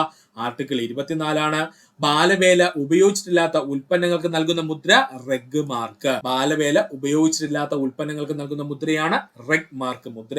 റെഗ് മാർക്കിന്റെ പുതിയ പേര് ഗുഡ് വീവ് എന്നാണ്. റെഗ് മാർക്ക് എന്ന ആശയത്തിന് പിന്നിൽ പ്രവർത്തിച്ച ഇന്ത്യയിലെ നോബൽ സമ്മാന ജേതാവ് ആരാണ്? കൈലാഷ് സത്യാർത്ഥിയാണ്. കൈലാഷ് സത്യാർത്ഥിക്ക് നൊബേൽ കിട്ടിയത് 2014 റെഗ് മാർക്ക് എന്ന ആശയത്തിന് പിന്നിൽ പ്രവർത്തിച്ച ഇന്ത്യൻ നൊബേൽ സമ്മാന ജേതാവ് ആരാ? കൈലാഷ് സത്യാർത്ഥി ആയിരുന്നു. കൈലാഷ് സത്യാർത്ഥിക്ക് നൊബേൽ കിട്ടിയ വർഷം എത്രയാ? 2014. കൂടെ ആർക്കാ ലഭിച്ചത് നൊബേൽ? വേറെ ആർക്കുമല്ല, മലാല യൂസഫ് ഷായിക്കാണ്. അത് നമുക്കറിയാം. ലോക ബാലവേല വിരുദ്ധ ദിനം ജൂൺ 12. പഠിച്ചോളനെ. ലോക ബാലവേല വിരുദ്ധ ദിനം ജൂൺ 12 ഇത് PSCയുടെ പ്രീവിയസ് ക്വസ്റ്റ്യൻ ആണ്. പഠിച്ചോളുക. ലോക ബാലവേല വിരുദ്ധ ദിനം എന്നാണ് ജൂൺ മാസം 12. ആർട്ടിക്കിൾ 25 മുതൽ 28 വരെയാണ് നമ്മൾ നോക്കാൻ പോകുന്നത്. ആർട്ടിക്കിൾ 25 മതം പ്രചരിപ്പിക്കുന്നതിനും പഠിപ്പിക്കുന്നതിനുമുള്ള അവകാശം. ആർട്ടിക്കിൾ 25 മതം പ്രചരിപ്പിക്കുന്നതിനും പഠിപ്പിക്കുന്നതിനുമുള്ള അവകാശം. ആർട്ടിക്കിൾ 26 മതപരമായ കാര്യങ്ങൾ കൈകാര്യം ചെയ്യുന്നതിനും നിയന്ത്രിക്കുന്നതിനുമുള്ള സ്വാതന്ത്ര്യം. ആർട്ടിക്കിൾ 26 മതപരമായ കാര്യങ്ങൾ കൈകാര്യം ചെയ്യുന്നതിനും നിയന്ത്രിക്കുന്നതിനുമുള്ള അവകാശം. ആർട്ടിക്കിൾ 27 മതസംഘടനകളെ നികുതി നൽകുന്നതിൽ നിന്നും ഒഴിവാക്കുന്നു. ആർട്ടിക്കിൾ 27 മതസംഘടനകളെ നികുതി നൽകുന്നതിൽ നിന്നും ഒഴിവാക്കുന്നു. ആർട്ടിക്കിൾ 28 ചില പ്രത്യേക വിദ്യാഭ്യാസ സ്ഥാപനങ്ങളിൽ മതപരമായ നിർദ്ദേശങ്ങളും മതപരമായ ആരാധനകളും നടപ്പിലാക്കുന്നതിനുള്ള സ്വാതന്ത്ര്യം. ആർട്ടിക്കിൾ 28 എന്താ പറയുന്നത്?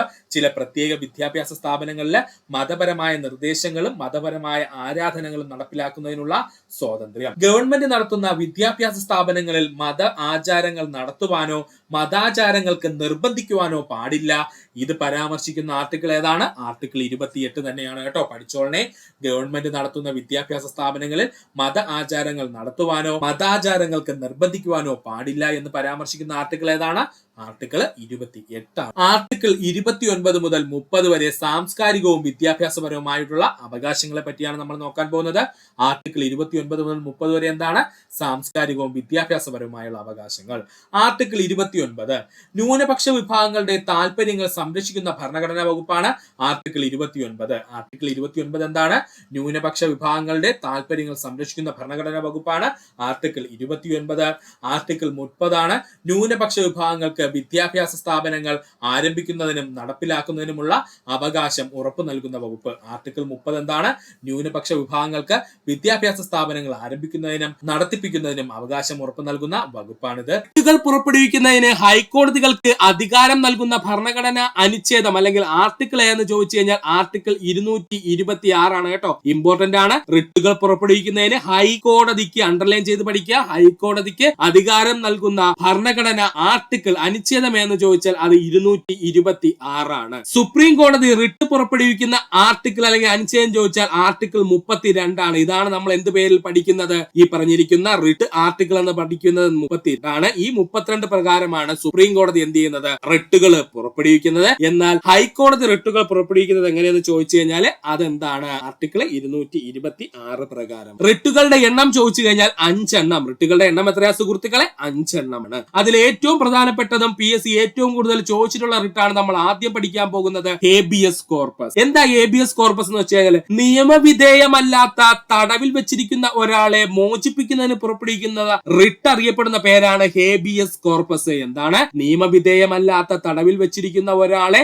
മോചിപ്പിക്കുന്നതിനായി പുറപ്പെടുവിക്കുന്ന റിട്ട് അറിയപ്പെടുന്ന പേരാണ് ഹേബിയസ് കോർപ്പസ്. വ്യക്തി സ്വാതന്ത്ര്യത്തിന് സംരക്ഷകൻ എന്നറിയപ്പെടുന്നത് ഹേബിയസ് കോർപ്പസ് ആണ്. വ്യക്തി സ്വാതന്ത്ര്യത്തിന്റെ സംരക്ഷകൻ എന്നറിയപ്പെടുന്നത് ഹേബിയസ് കോർപ്പസ് ആണ്. നിങ്ങൾക്ക് ശരീരം ഏറ്റെടുക്കാം എന്ന അർത്ഥം വരുന്ന റിട്ട് എന്ന് ചോദിച്ചാൽ ഹേബിയസ് കോർപ്പസ്. ഇത് തന്നെയാണ് 100-ൽ കൂടുതൽ തവണ PSC ചോദിച്ച ചോദ്യം. നിങ്ങൾക്ക് ശരീരം ഏറ്റെടുക്കാം എന്ന അർത്ഥം വരുന്ന റിട്ട് എന്ന് ചോദിച്ചാൽ അത് ഹേബിയസ് കോർപ്പസ് ആണ്. ഇമ്പോർട്ടൻസ് കൊടുക്കുക. 100-ൽ കൂടുതൽ തവണ PSC ഇതിൽ എല്ലാ ചോദ്യവും ചോദിച്ചിട്ടുണ്ട്. ഹേബിയസ് കോർപ്പസ് എന്ന് പറഞ്ഞു കഴിഞ്ഞാൽ നിയമവിധേയമല്ലാതെ ഒരു വ്യക്തിയെ തടവിൽ വെച്ചിരിക്കുകയാണെങ്കിൽ അയാളെ മോചിപ്പിക്കുന്നതിനെ പുറപ്പെടുവിക്കുന്ന റിട്ട് അറിയപ്പെടുന്ന പേരാണ് ഹേബിയസ് കോർപ്പസ്. വ്യക്തി സ്വാതന്ത്ര്യത്തിന്റെ സംരക്ഷകൻ എന്നറിയപ്പെടുന്നത് ഹേബിയസ് കോർപ്പസ് ആണ്. നിങ്ങൾക്ക് ശരീരം ഏറ്റെടുക്കാം എന്ന അർത്ഥം വരുന്ന റിട്ട് എന്ന് ചോദിച്ചാൽ ഹേബിയസ് കോർപ്പസ് ആണ്. അതുപോലെ തന്നെ റിട്ട് പുറപ്പെടുവിക്കാനുള്ള അവകാശം ഹൈക്കോടതികൾക്കും സുപ്രീം കോടതികൾക്കും മാത്രമേ ഉള്ളൂ. ഓർത്തു വെച്ചിരിക്കുക. റിട്ട് പുറപ്പെടുവിക്കാനുള്ള അധികാരം ആർക്കൊക്കെ മാത്രമേ ഉള്ളൂ സുഹൃത്തുക്കളെ? ഹൈക്കോടതിക്കും സുപ്രീം കോടതിക്കും മാത്രമേ ഉള്ളൂ. മാൻഡമസ് റിട്ട് അടുത്ത നമ്മൾ പഠിക്കാൻ പോകുന്ന ആരാണ്? Mandamus writ. നാം കൽപ്പിക്കുന്നു എന്ന അർത്ഥം വരുന്ന റിട്ട് എന്ന് ചോദിച്ചാൽ അത് മാൻഡമസ് ആണ്.